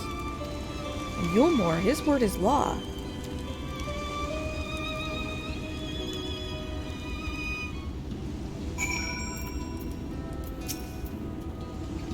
The more I hear about Yulmore, the more determined I am to see what awaits within its walls. I shall bend all my thoughts toward securing another way into the city. There must be something we can do. But first we should convey Tristel to the shelter of the village. Fire or no fire, he needs to be out of this chilly coastal air. Yeah, they threw him off the balcony into the ocean. Just get him out of here. Away into the city. If you're no use to him, but yeah. And of course, Alpha knows that just makes him want to get into the city even more now.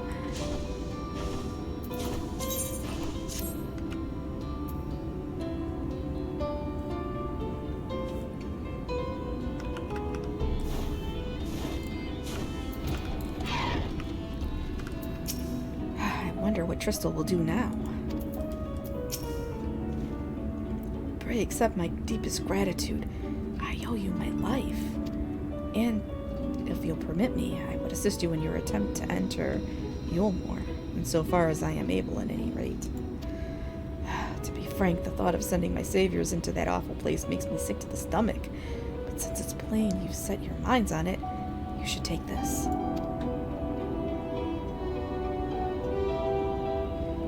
It's my favorite paintbrush. The Yulmoran elite are never satisfied unless they get exactly what they want. Mistaken, the couple I mentioned will be looking for someone to replace me. If you make a show of owning such a well-used brush, you may be able to convince people you have a talent for painting. Are you certain? This is your livelihood. We cannot deprive you of such a treasured possession. I give it gladly after all you've done for me. Besides, I can't. I don't think I have the heart to paint anymore. As to what I'll do instead, I honestly haven't decided. But I shan't stay long in this place, not with the city brooding over me. Nay, I'll move on to new lands and a new profession, and I'll keep you in my prayers from now until my dying day. Let's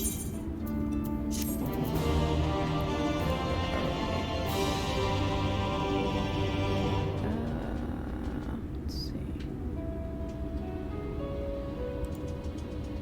Just wanted to see where we were.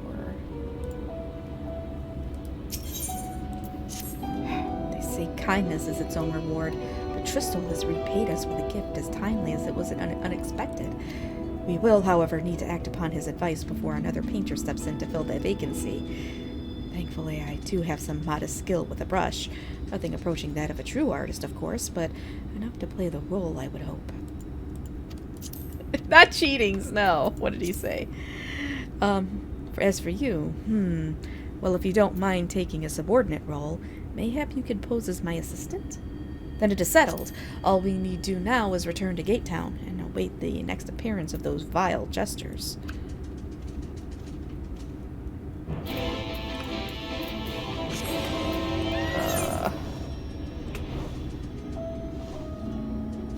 Honestly, I think this might be a good place to stop. Because we're not going to really want to stop once we get into, we're not going to really want to stop once we get into, Yulmore. I don't know how far we get into Yulmore. We do get in there. We don't get to see Vothri right away. But I think we do get into Yulmore. So, why don't we leave, and that's going to take us more than 20